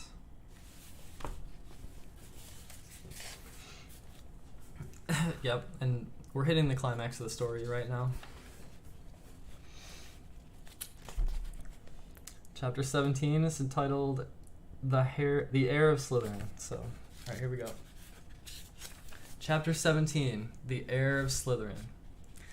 He was standing at the end of a very long, dimly lit chamber. Towering stone pillars entwined with more carved serpents rose to support a ceiling lost in darkness, casting long black shadows through the odd greenish gloom that had filled the place. His heart was beating very fast. Harry stood listening to the chill silence. Could the basilisk be lurking in a shadowy corner, behind a pillar? And where was Ginny? He pulled out his wand and moved forward between the serpentine columns. Every careful footstep echoed loudly off the shadowy walls. He kept his eyes narrowed, ready to clamp them shut at the smallest sign of movement. The hollow eye sockets of the stone snakes seemed to be following him. More than once, with a jolt of his stomach, he thought he saw one stir. Then, as he drew level with the last pair of pillars, a statue as high as the chamber itself loomed into view, standing against the back wall. Harry had to crane his neck to look up at the giant face above. It was ancient and monkeyish, with a long, thin beard that fell almost to the bottom of a wizard's sweeping stone robes, where two enormous gray feet stood on the smooth chamber floor. And between the feet, face down, lay a small, black-robed figure with flaming red hair. "Ginny," Harry muttered, sprinting to her and dropping to his knees. "Ginny, don't be dead. Please don't be dead." He flung his wand aside, grabbed Ginny's shoulders, and turned her over. Her face was white as marble and as cold, yet her eyes were closed, so she wasn't petrified. But then she must be. "Ginny, please wake up," Harry muttered desperately, shaking her. Ginny's head lolled hopelessly from side to side. "She won't wake," said a soft voice. Harry jumped and spun around on his knees. A tall, black-haired boy was leaning against the nearest pillar, watching. He was strangely blurred around the edges, as though Harry were looking at him through a misted window, but there was no mistaking him. "Tom? Tom Riddle?" Riddle nodded, not taking his eyes off Harry's face. "What do you mean she won't wake?" said Harry desperately. She's still alive," said Riddle, "but only just." Harry stared at him. Tom Riddle had been at Hogwarts 50 years ago, yet here he stood, a weird, misty light shining about him, not a day older than 16. "Are you a ghost?" said Harry uncertainly. "A memory," said Riddle quietly, "preserved in a diary for 50 years. He pointed towards the floor near the statue's giant toes. Lying open there was the little black diary Harry had found in Moaning Myrtle's bathroom. For a second, Harry wondered how it had got there, but there were more pressing problems to deal with. "You've got to help me, Tom," Harry said, raising Ginny's head again. "We've got to get her out of here.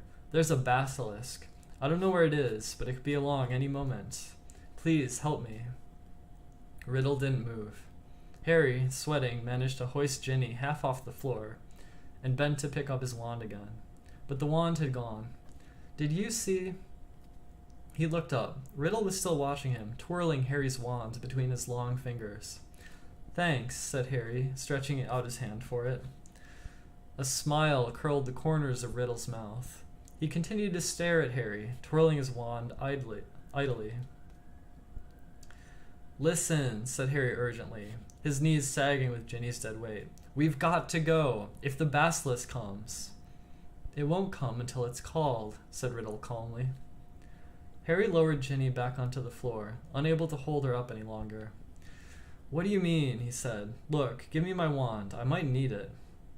Riddle's smile broadened. "You won't be needing it," he said. Harry stared at him. "What do you mean, I won't be?" "I've waited a long time for this, Harry Potter," said Riddle. "For the chance to see you, to speak to you." "Look," said Harry, losing patience. "I don't think you get it. We're in the Chamber of Secrets. We can talk later." "We're going to talk now," said Riddle, still smiling broadly, and he pocketed Harry's wand. Harry stared at him. There was something very funny going on here. "How did Ginny get like this?" he asked slowly. "Well, that's an interesting question," said Riddle pleasantly, "and quite a long story. I suppose the real reason Ginny Weasley's like this is because she opened her heart and spilled all her secrets to an invisible stranger." "What are you talking about?" said Harry. "The diary," said Riddle. "My diary.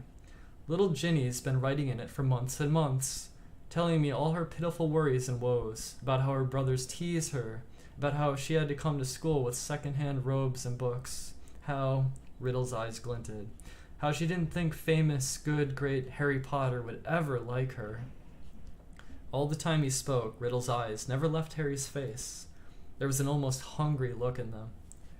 "It was very boring, having to listen to the silly little troubles of an 11-year-old girl," he went on. "But I was patient. I wrote back. I was sympathetic. I was kind. Ginny simply loved me. No one's ever understood me like you, Tom. I'm so glad I've got this diary to confide in. It's like having a friend I can carry around in my pocket." Riddle laughed, a high, cold laugh that didn't suit him. It made the hairs stand up on the back of Harry's neck. If I say it myself, Harry, I've always been able to charm the people I needed. So Ginny poured out her soul to me, and her soul happened to be exactly what I wanted. I grew stronger and stronger on a diet of her deepest fears, her darkest secrets. I grew powerful, far more powerful than little Miss Weasley. Powerful enough to start feeding Miss Weasley a few of my secrets, to start pouring a little of my soul back into her. What do you mean? Said Harry, whose mouth had gone very dry. Haven't you guessed yet, Harry Potter? Said Riddle softly. Ginny Weasley opened the Chamber of Secrets. She strangled the school roosters and daubed threatening messages on the walls. She sent the serpent of Slytherin on 4 mudbloods and the squib's cat. No, Harry whispered. Yes, said Riddle calmly. Of course, she didn't know what she was doing at first. It was very amusing. I wish you could have seen her new diary entries. Far more interesting they became. Dear Tom, he recited, watching Harry's horrified face. I think I'm losing my memory. There are rooster feathers all over my robes, and I don't know how they got there. Dear Tom, I can't remember what I did on the night of Halloween, but a cat was attacked, and I've got paint all down my front. Dear Tom, Percy keeps telling me I'm pale and I'm not myself. I think he suspects me. There's another attack today, and I don't know where I was. Tom, what am I going to do? I think I'm going mad. I think I'm the one attacking everyone, Tom. Harry's fists were clenched, the nails digging deep into his palms. It took a very long time for stupid little Ginny to stop trusting her diary, said Riddle, but she finally became suspicious and tried to dispose of it. And that's where you came in, Harry. You found it, and I couldn't have been more delighted. Of all the people who could have picked it up, it was you, the very person I was most anxious to meet. And why did you want to meet me? Said Harry. Anger was coursing through him, and it was an effort to keep his voice steady. Well, you see, Ginny told me all about you, Harry, said Riddle. Your whole fascinating history. His eyes roved over the lightning scar on Harry's forehead, and their expression grew hungrier. I knew I must find out more about you, talk to you, meet you if I could, so I decided to show you my famous capture of that great oaf Hagrid to gain your trust. Hagrid's my friend, said Harry, his voice now shaking. And you framed him, didn't you? I thought you made a mistake, but... Riddle laughed his high laugh again. It was my word against Hagrid's, Harry. Well, you can imagine how it looked to old Armando Dippet. On the other hand, Tom Riddle, poor but brilliant, parentless but so brave, school prefect, model student.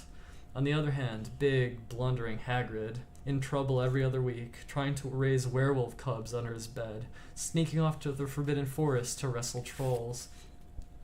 But I admit, even I was surprised how well the plan worked.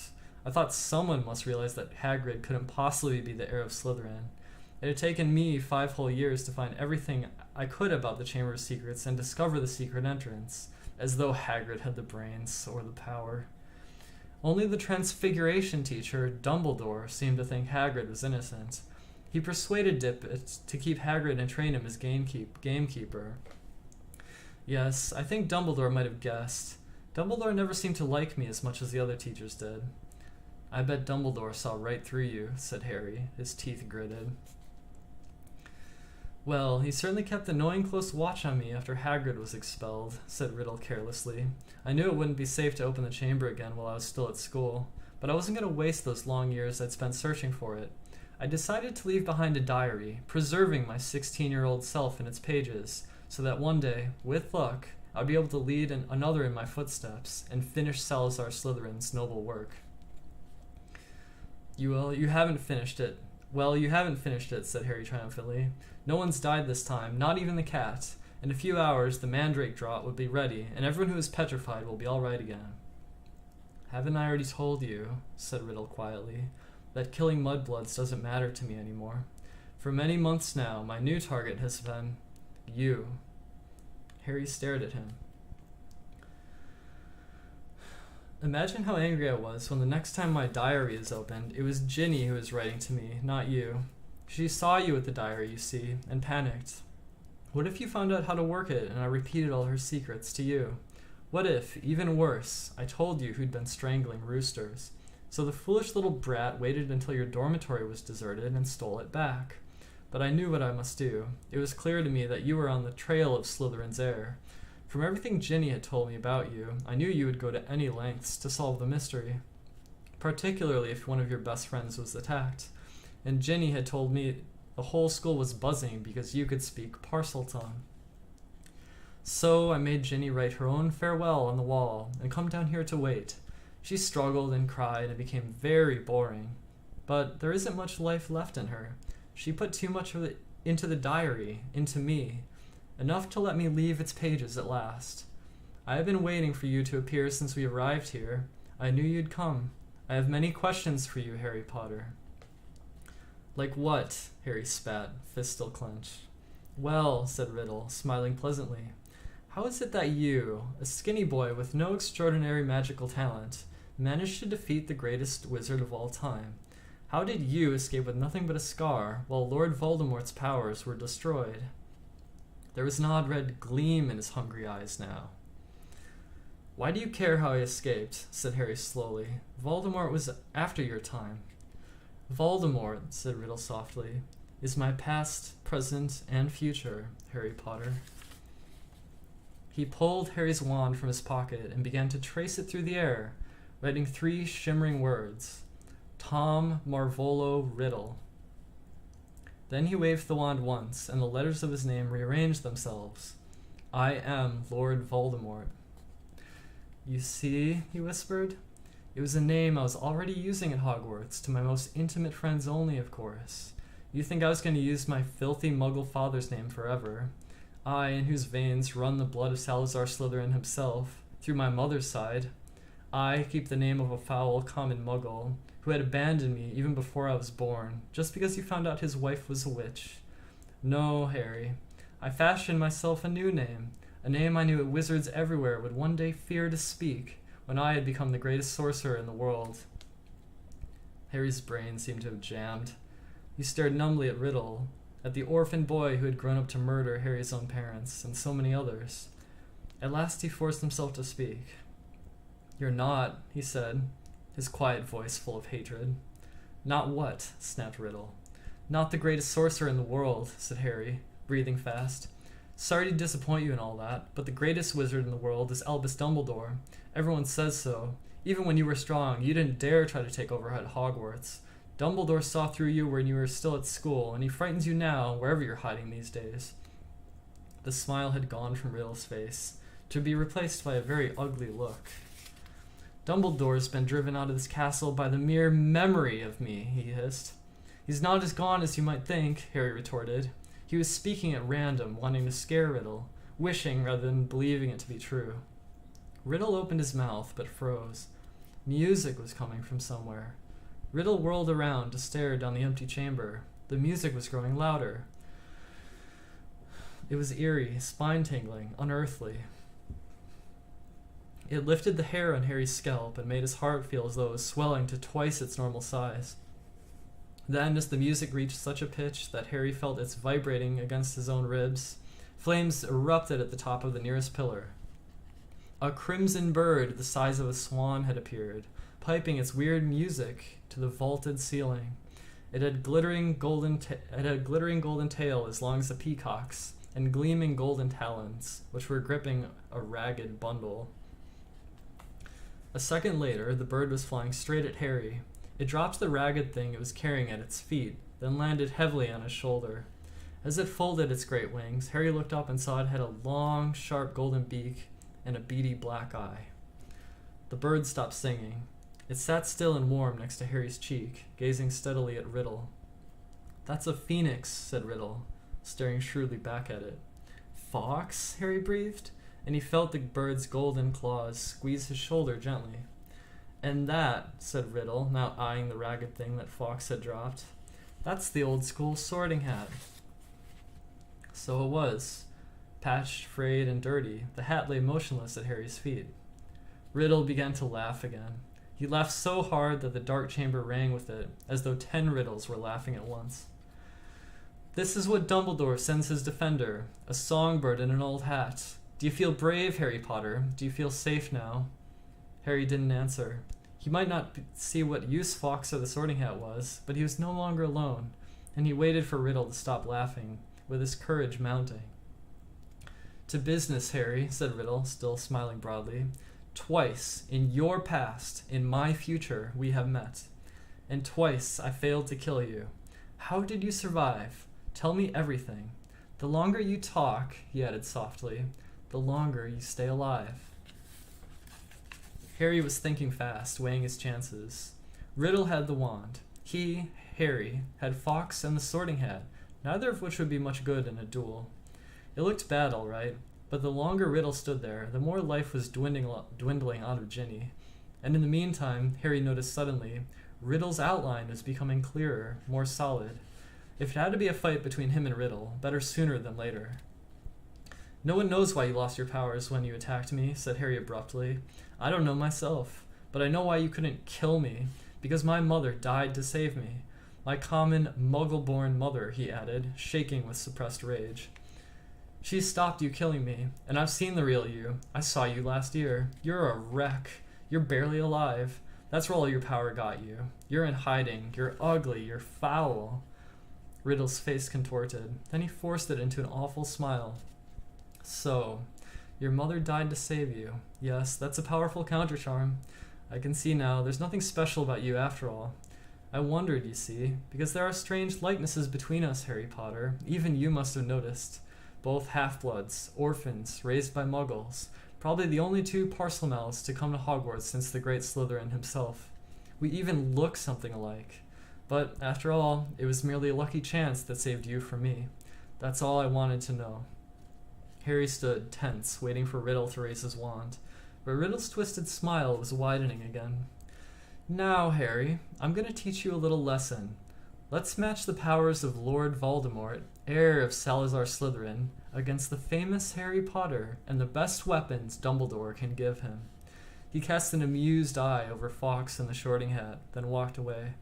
Harry, fear spreading up his numb legs, watched Riddle stop between the high pillars and look up into the stone face of Slytherin, high above him in the half-darkness. Riddle opened his mouth wide and hissed, but Harry understood what he was saying. Speak to me, Slytherin, greatest of the Hogwarts Four. Harry wheeled around to look up at the statue. Fawkes was swaying at his shoulder. Slytherin's gigantic stone face was moving. Horror-struck, Harry saw its mouth opening, wider and wider, to make a huge black hole. And something was stirring inside the statue's mouth, something slithering up from its depths. Harry backed away until he hit the dark chamber wall, and as he shut his eyes tight, he felt Fawkes' wings sweep his cheek as he took flight. Harry wanted to shout, "Don't leave me," but what chance did a phoenix have against the King of Serpents? Something huge hit the stone floor of the chamber. Harry felt it shudder. He knew what was happening, he could sense it, could almost see the giant serpent uncoiling itself from Slytherin's mouth. Then he heard Riddle's hissing voice. Kill him. The basilisk was moving toward Harry. He could hear its heavy body slithering heavily across the dusty floor. Eyes still tightly shut, Harry began to run blindly sideways, his hands outstretched, feeling his way. Voldemort was laughing. Harry tripped. He fell hard onto the stone and tasted blood. The serpent was barely feet from him. He could hear it coming. There was a loud, explosive spitting noise right above him, and then something heavy hit Harry so hard he was smashed into the wall. Waiting for fangs to sink through his body, he heard more mad hissing, something thrashing wildly off the pillars. He couldn't help it. He opened his eyes wide enough to squint at what was going on. The enormous serpent, bright, poisonous green, thick as an oak tree, had raised itself high in the air, and its great blunt head was weaving drunkenly between the pillars. As Harry trembled, ready to close his eyes if it turned, he saw what had distracted the snake. Fawkes was soaring around its head, and the basilisk was snapping furiously at him with fangs long and thin as sabers. Fawkes dived. His long, golden beak sank out of sight, and a sudden shower of dark blood splattered the floor. The snake's tail thrashed, narrowly missing Harry, and before Harry could shut his eyes, it turned. Harry looked straight into its face and saw that its eyes, both its great bulbous yellow eyes, had been punctured by the phoenix. Blood was streaming to the floor, and the snake was spitting in agony. "No!" Harry heard Riddle screaming. "Leave the bird! Leave the bird! The boy's behind you! You can still smell him! Kill him!" The blinded serpent swayed, confused but still deadly. Fawkes was circling its head, piping his eerie song, jabbing here and there at his scaly nose as the blood poured from its ruined eyes. Help me, Harry muttered wildly. Someone, anyone. The snake's tail whipped across the floor again. Harry ducked. Something soft hit his face. The basilisk had swept the sorting hat into Harry's arms.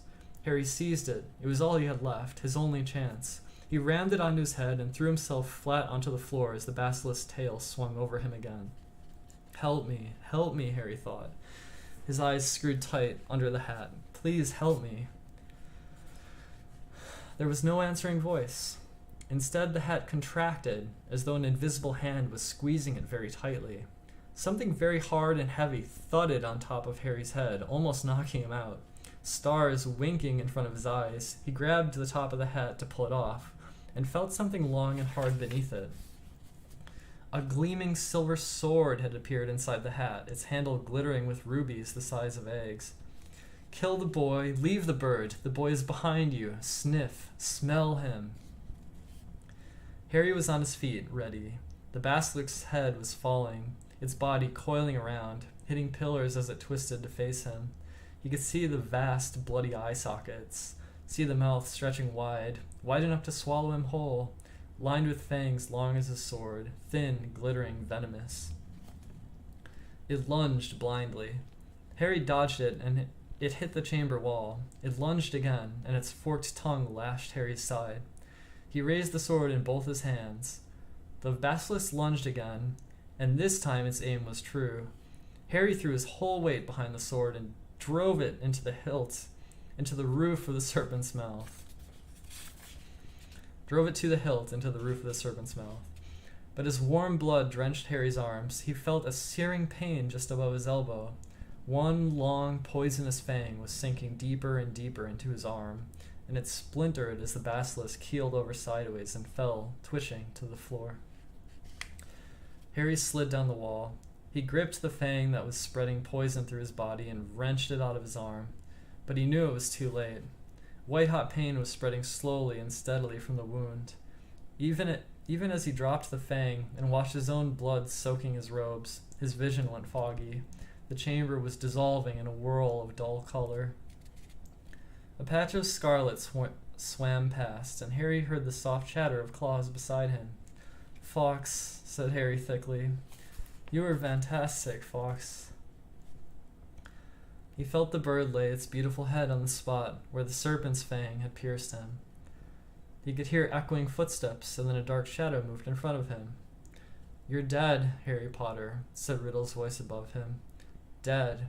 Even Dumbledore's bird knows it. Do you see what he's doing, Potter? He's crying." Harry blinked. Fawkes' head slid in and out of focus. Thick, pearly tears were trickling down the glossy feathers. "I'm going to sit here and watch you die, Harry Potter. Take your time. I'm in no hurry." Harry felt drowsy. Everything around him seemed to be spinning. "So ends the famous Harry Potter," said Riddle's distant voice. "Alone in the Chamber of Secrets, forsaken by his friends, defeated at last by the Dark Lord he so unwisely challenged. You'll be back with your dear mudblood mother soon, Harry. She brought you 12 years of borrowed time, but Lord Voldemort got you in the end, as you knew he must." If this is dying, thought Harry, it's not so bad. Even the pain was leaving him. But was this dying? Instead of going black, the chamber seemed to be coming back into focus. Harry gave his head a little shake, and there was Fawkes still resting his head on Harry's arm. A pearly patch of tears was shining all around the wound, except that there was no wound. "Get away, bird," said Riddle's voice suddenly. "Get away from him. I said, get away." Harry raised his head. Riddle was pointing Harry's wand at Fawkes, and there was a loud bang like a gun, and Fawkes took flight again, in a whirl of gold and scarlet. "Phoenix tears," said Riddle quietly, staring at Harry's arm. "Of course. Healing powers. I forgot." He looked into Harry's face. "But it makes no difference. In fact, I prefer it this way. Just you and me, Harry Potter. You and me." He raised the wand. Then, in a rush of wings, Fawkes had soared back overhead and something fell into Harry's lap. The diary. For a split second, both Harry and Riddle, wand still raised, stared at it. Then, without thinking, without considering, as though he had meant to do it all along, Harry seized the basilisk fang on the floor next to him and plunged it straight into the heart of the book. There's a long, dreadful, piercing scream. Ink spurted out of the diary in torrents, streaming over Harry's hands, flooding the floor. Riddle was writhing and twisting, screaming and flailing, and then he had gone. Harry's wand fell to the floor with a clatter, and there was silence. Silence except for the steady drip, drip of ink still oozing from the diary. The basilisk's venom had burned a sizzling hole right through it. Shaking all over, Harry pulled himself up. His head was spinning as though he'd just traveled miles by flue powder. Slowly, he gathered together his wand and the sorting hat, and with a huge tug, retrieved the glittering sword from the roof of the basilisk's mouth. Then came a faint moan from the end of the chamber. Ginny was stirring. As Harry hurried toward her, she sat up. Her bemused eyes traveled from the huge form of the dead basilisk, over Harry in his blood-soaked robes, and then to the diary in his hand. She drew a great, shuddering gasp, and tears began to pour down her face. Harry, oh Harry, I tried to tell you at breakfast, but I couldn't say it in front of Percy. It was me, Harry, but I swear I didn't mean to. Riddle made me. He took the book over he took me over, and how did you kill that thing? Where's Riddle? The last thing I remember is him coming out of the diary. It's all right, said Harry, holding up the diary, showing Ginny the fang hole. Riddle's finished, look. Him and the basilisk. Come on, Ginny, let's get out of here. I'm gonna be expelled, Ginny wept as Harry helped her awkwardly to her feet. I've looked forward to coming to Hogwarts ever since Bill came, and now I'll have to leave, and what'll Mom and Dad say? Fawkes was waiting for them, hovering in the chamber entrance. Harry urged Ginny forward. They stepped over the motionless coils of the dead basilisk, through the echoing gloom, and back into the tunnel. Harry heard the stone doors close behind him with a soft hiss. After a few minutes' progress up the dark tunnel, a distant sound of slowly shifting rock reached Harry's ears. Ron, Harry yelled, speeding up. Ginny's okay, I've got her. He heard Ron give a strangled cheer, and they turned the next bend to see his eager face staring through the sizable gap he had managed to make in the rock fall. Ginny! Ron thrust an arm through the gap in the rock to pull her through first. You're alive. I don't believe it. What happened? Where did you get that bird from? Fawkes had swooped through the gap after Ginny. He's Dumbledore's, said Harry, squeezing through himself. How come you've got a sword? Said Ron, gaping at the glittering weapon in Harry's hand. I'll explain when we get out of here, said Harry, with a sideways glance at Ginny, who was crying harder than ever. But later, Harry said shortly. He didn't think it was a good idea to tell Ron yet who'd been opening the chamber, not in front of Ginny anyway. Where's Lockhart? Back there, said Ron, still looking puzzled but jerking his head up the tunnel toward the pipe. He's in a bad way. Come and see. Led by Fawkes, whose wide scarlet wings emitted a soft golden glow in the darkness, they walked all the way back to the mouth of the pipe. Gilderoy Lockhart was sitting there, humming placidly to himself.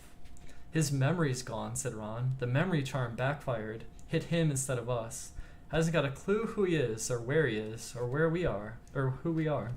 I told him to come and wait here. He's a danger to himself. Lockhart peered good-naturedly up at them all. Hello, he said. Odd sort of place this, isn't it? Do you live here? No, said Ron, raising his eyebrows at Harry. Harry bent down and looked up at the long, dark pipe. Have you thought how we're going to get back up this? He said to Ron. Ron shook his head, but Fawkes the Phoenix had swooped past Harry and was now fluttering in front of him, his beady eyes bright in the dark. He was waving his long golden tail feathers.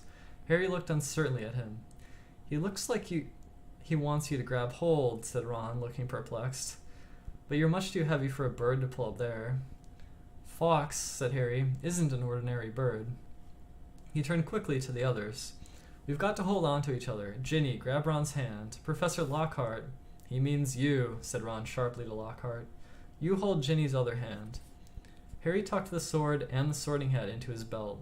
Ron took hold of the back of Harry's robes, and Harry reached out and took hold of Fawkes's strangely hot tail feathers. An extraordinary lightness seemed to spread through his whole body, and the next second, in a rush of wings, they were flying upward through the pipe. Harry could hear Lockhart dangling below him, saying, "Amazing, amazing! This is just like magic!" The chill air was whipping through Harry's hair, and before he'd stopped enjoying the ride, it was over. All four of them were hitting the wet floor of Moaning Myrtle's bathroom, and as Lockhart straightened his hat, the sink that hid the pipe was sliding back into place. Myrtle goggled at them. "You're alive," she said blankly to Harry. "There's no need to sound so disappointed," he said grimly, wiping flecks of blood and slime off his glasses. "Oh, well, I'd just been thinking. If you had died, you'd have been welcome to share my toilet," said Myrtle, blushing silver. "Erg," said Ron as they left the bathroom for the dark, deserted corridor outside. "Harry, I think Myrtle's grown fond of you. You've got competition, Jenny." But tears were still flooding silently down Jenny's face. "Where now?" said Ron, with an anxious look at Ginny. Harry pointed. Fawkes was leading the way, glowing gold along the corridor. They strode after him, and moments later they found themselves outside Professor McGonagall's office. Harry knocked and pushed the door open.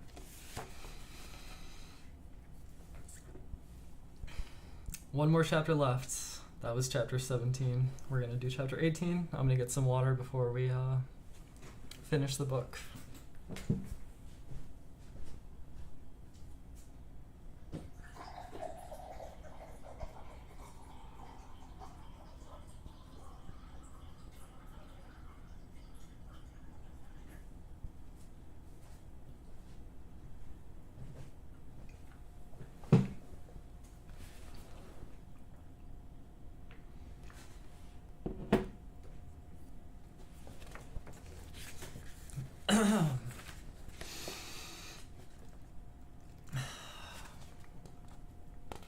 Chapter 18, Dobby's Reward.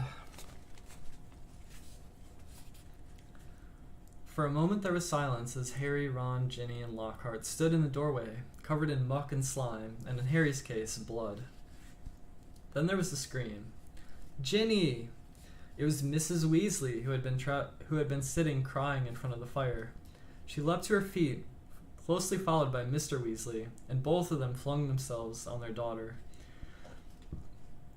Harry, however, was looking past them. Professor Dumbledore was standing by the mantelpiece, beaming, next to Professor McGonagall, who was taking great, steadying gasps, clutching her chest. Fawkes went whooshing past Harry's ear and settled on Dumbledore's shoulder, just as Harry found himself and Ron being swept into Mrs. Weasley's tight embrace. "You saved her! You saved her! How did you do it?" "I think we'd all like to know that," said Professor McGonagall weakly.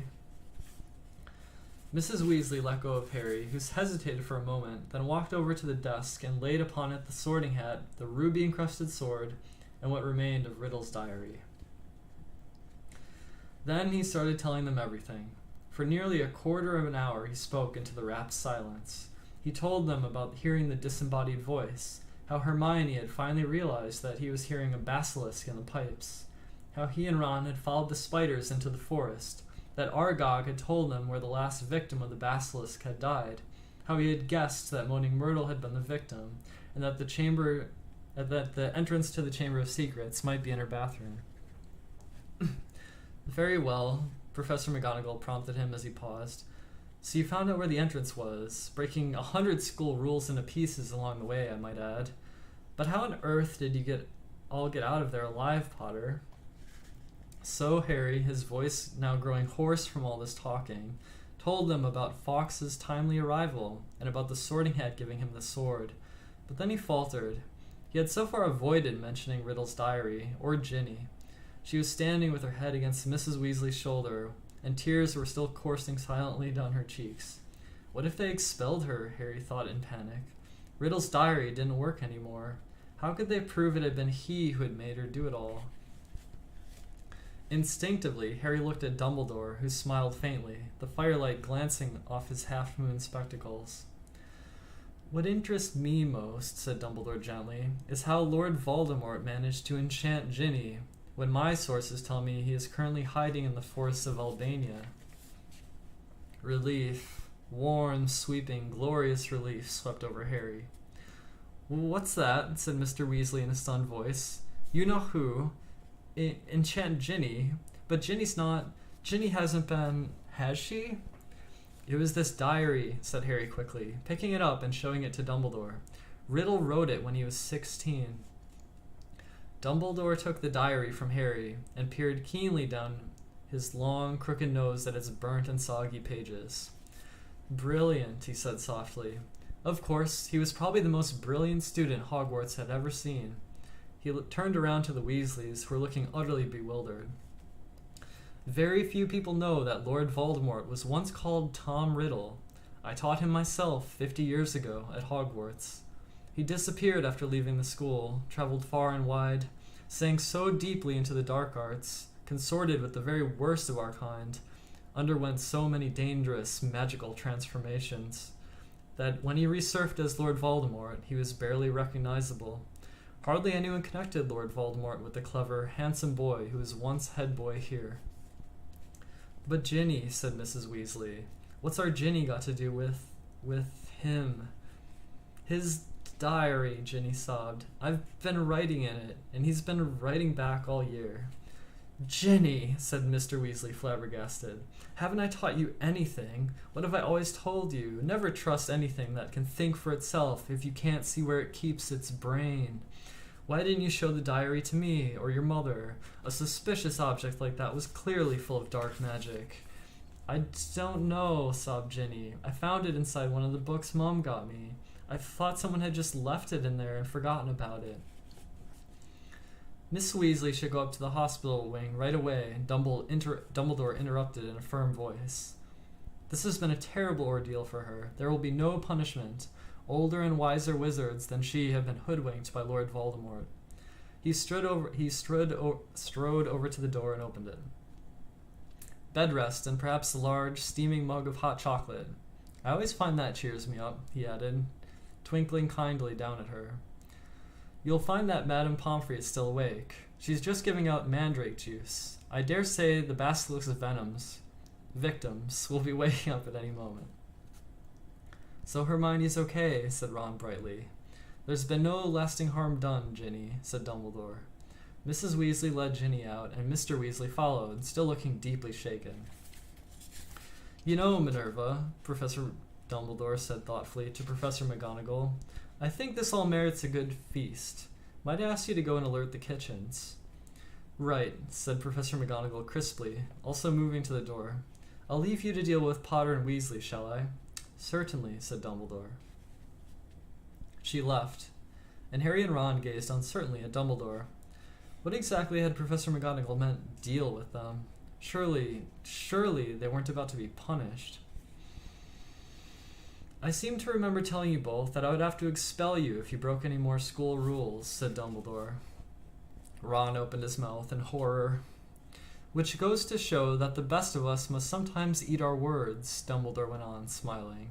"You will both receive special awards for services to the school and, let me see, yes, I think 200 points apiece for Gryffindor."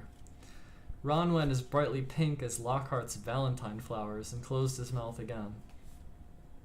"But one of us seems to be keeping mightily quiet about his part in this dangerous adventure," Dumbledore added. "Why so modest, Gilderoy?" Harry gave a start. He had completely forgotten about Lockhart. He turned and saw that Lockhart was standing in a corner of the room, still wearing his vague smile. When Dumbledore addressed him, Lockhart looked over his shoulder to see who he was talking to. "Professor Dumbledore," Ron said quickly, "there was an accident down in the Chamber of Secrets. Professor Lockhart—" "Am I a professor?" said Lockhart in mild surprise. "Goodness, I expect I was hopeless, wasn't I?" "He tried to do a memory charm and the wand backfired," Ron explained quietly to Dumbledore. "Dear me," said Dumbledore, shaking his head, his long silvery mustache quivering. "Impaled upon your own sword, Gilderoy." "Sword?" said Lockhart dimly. "Haven't got a sword. That boy has, though," he pointed at Harry. "He'll lend you one." "Would you mind taking Professor Lockhart up to the infirmary, too?" Dumbledore said to Ron. "I'd like a few more words with Harry." Lockhart ambled out. Ron cast a curious look back at Dumbledore and Harry as he closed the door. Dumbledore crossed to one of the chairs by the fire. "Sit down, Harry," he said, and Harry sat, feeling unaccountably nervous. "First of all, Harry, I want to thank you," said Dumbledore, his eyes twinkling again. "You must have shown real loyalty to me down there in the chamber. Nothing but that could have called Fawkes to you." He stroked the phoenix, which had fluttered down onto his knee. Harry grinned awkwardly as Dumbledore watched him. "And so you met Tom Riddle," said Dumbledore thoughtfully. "I imagine he was most interested in you." Suddenly, something that was nagging at Harry came tumbling out of his mouth. "Professor Dumbledore, Riddle said I'm like him. Strange likenesses," he said. "Did he now?" said Dumbledore, looking thoughtfully at Harry from under his thick silver eyebrows. "And what do you think, Harry?" "I don't think I'm like him," said Harry, more loudly than he intended.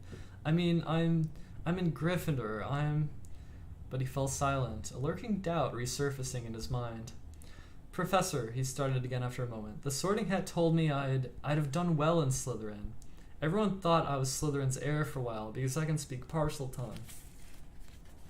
"You can speak Parseltongue, Harry," said Dumbledore calmly, "because Lord Voldemort, who is the last remaining descendant of Salazar Slytherin, can speak Parseltongue.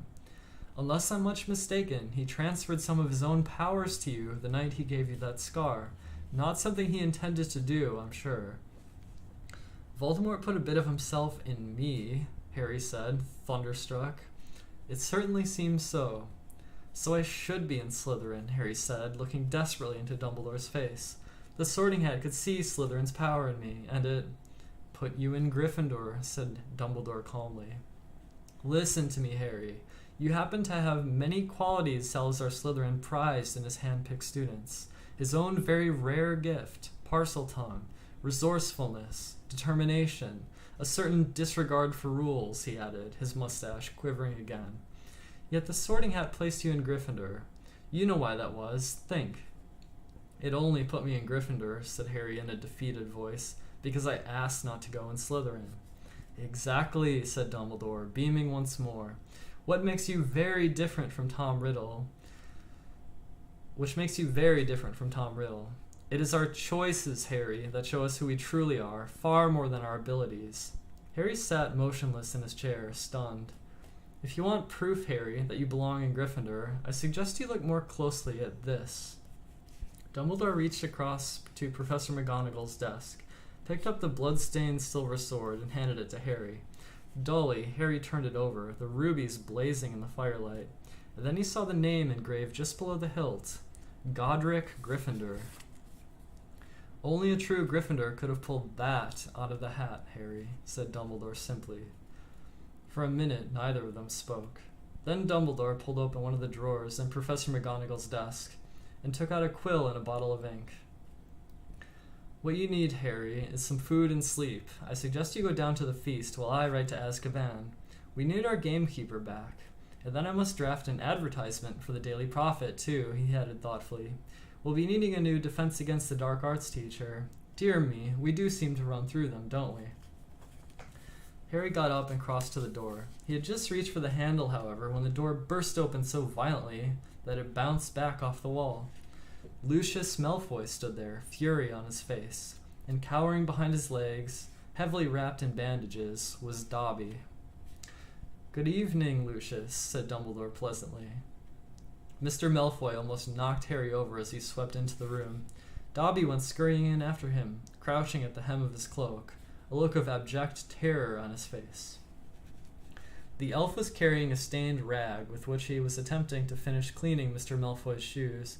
Apparently Mr. Malfoy had set out in a great hurry, for not only were his shoes half polished, but his usually sleek black hair was disheveled. Ignoring the elf bobbing apologetically around his ankles, he fixed his cold eyes upon Dumbledore. "So," he said, "you've come back. The governor suspended you, but you still saw fit to return to Hogwarts." "Well, you see, Lucius," said Dumbledore, smiling serenely, "the other 11 governors contacted me today. It was something like being caught in a hailstorm of owls, to tell the truth. They'd heard that Arthur Weasley's daughter had been killed and wanted me back here at once. They seemed to think I was the best man for the job after all. Very strange tales, they told me, too. Several of them seemed to think that you had threatened to curse their families if they didn't agree to suspend me in the first place. Mr. Malfoy went even paler than usual, but his eyes were still slits of fury. So, have you stopped the attacks yet? He sneered. Have you caught the culprit? We have, said Dumbledore, with a smile. Well, said Mr. Malfoy sharply, who is it? The same person as last time, Lucius, said Dumbledore. But this time, Lord Voldemort was acting through somebody else, by means of this diary. He held up the small black book with the large hole through the center, watching Mr. Malfoy closely. Harry, however, was watching Dobby. The elf was doing something very odd. His great eyes fixed meaningfully on Harry, he kept pointing at the diary, then at Mr. Malfoy, and then hitting himself hard on the head with his fist. I see, said Mr. Malfoy slowly to Dumbledore. A clever plan, said Dumbledore in a level voice, still staring Mr. Malfoy straight in the eye. Because if Harry here, Mr. Malfoy shot Harry a swift, sharp look, and his friend Ron hadn't discovered this book, why, Ginny Weasley might have taken all the blame. No one would ever have been able to prove she hadn't acted of her own free will. Mr. Malfoy said nothing. His face was suddenly mask-like. And imagine, Dumbledore went on, what might have happened then. The Weasleys are one of our most prominent pure-blood families. Imagine the effect on Arthur Weasley and his Muggle Protection Act if his own daughter was discovered attacking and killing Muggle-borns. Very fortunate the diary was discovered and Riddle's memories wiped from it. Who knows what the consequences might have been otherwise? Mr. Malfoy forced himself to speak. Very fortunate, he said stiffly. And still, behind his back, Dobby was pointing, first to the diary, then to Lucius Malfoy, then punching himself in the head. And Harry suddenly understood. He nodded at Dobby, and Dobby backed into a corner, now twisting his ears in punishment. Don't you want to know how Ginny got hold of that diary, Mr. Malfoy? Said Harry. Lucius Malfoy rounded on him. How should I know how the stupid little girl got hold of it, he said.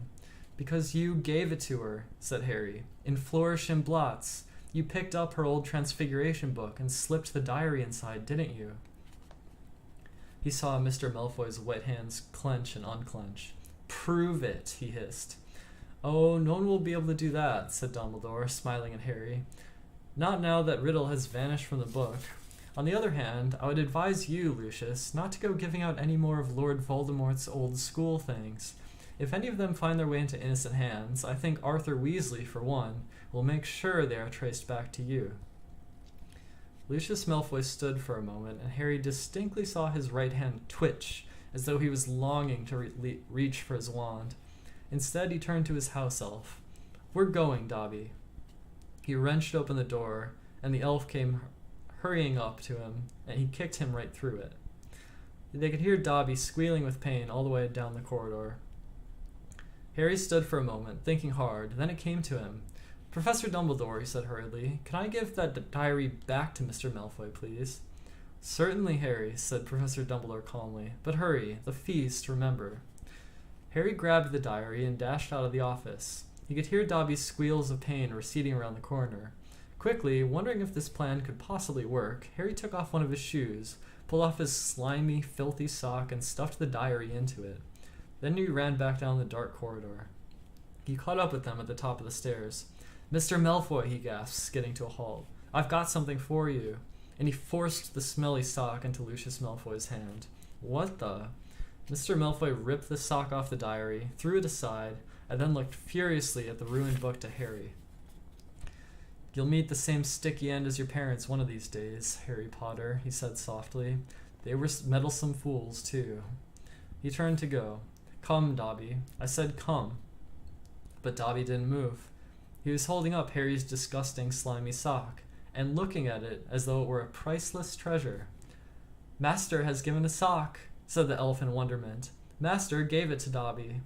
What's that? Spat Mr. Malfoy. What did you say? Got a sock, said Dobby in disbelief. Master threw it, and Dobby caught it, and Dobby is free. Lucius Malfoy stood frozen, staring at the elf. Then he lunged at Harry. You've lost me my servant, boy. But Dobby shouted, You shall not harm Harry Potter. There's a loud bang, and Mr. Malfoy was thrown backward. He crashed down the stairs, 3 at a time, landing in a crumpled heap on the landing below. He got up, his face livid, and pulled out his wand, but Dobby raised a long, threatening finger. "You shall go now," he said fiercely, pointing down at Mr. Malfoy. "You shall not touch Harry Potter. You shall go now." Lucius Malfoy had no choice. With a last, incensed stare at the pair of them, he swung his cloak around him and hurried out of sight. "Harry Potter freed Dobby," said the elf shrilly, gazing up at Harry, moonlight from the nearest window reflected in his orb-like eyes. "Harry Potter set Dobby free." "Least I could do, Dobby," said Harry, grinning. "Just promise never to try to save my life again." The elf's ugly brown face split suddenly into a wide, toothy smile. "I've just got one question, Dobby," said Harry, as Dobby pulled on Harry's sock with shaking fingers. "You told me all this had nothing to do with He Who Must Not Be Named, remember? Well, it was a clue, sir," said Dobby, his eyes widening, as though this was obvious. "Was giving you a clue. The Dark Lord, before he changed his name, could be freely named, you see." "Right," said Harry weakly. "Well, I'd better go. There's a feast, and my friend Hermione should be awake by now." Dobby threw his arms around Harry's middle and hugged him. "Harry Potter is greater by far than Dobby knew," he sobbed. "Farewell, Harry Potter." And with the last, final, loud crack, Dobby disappeared. Harry had been to several Hogwarts feasts, but never one quite like this. Everyone was in their pajamas, and the celebration lasted all night. Harry didn't know whether the best bit was Hermione running towards them, screaming, "You solved it! You solved it!" or Justin hurrying over from the Hufflepuff table to wring his hand and apologize endlessly for suspecting him, or Hagrid turning up at 3:30, cuffing Harry and Ron so hard on the shoulders that they were knocked into their plates of trifle, or his and Ron's 400 points for Gryffindor for securing the House Cup for the 2nd year running, or Professor McGonagall standing up to tell them all that the exams had been cancelled as a school treat. "Oh no," said Hermione. Or Dumbledore announcing that, unfortunately, Professor Lockhart would be unable to return next year, owing to the fact he needed to go away and get his memory back. Quite a few of the teachers joined in the cheering that greeted this news. "Shame," said Ron, helping himself to a jam donut. "He was starting to grow on me."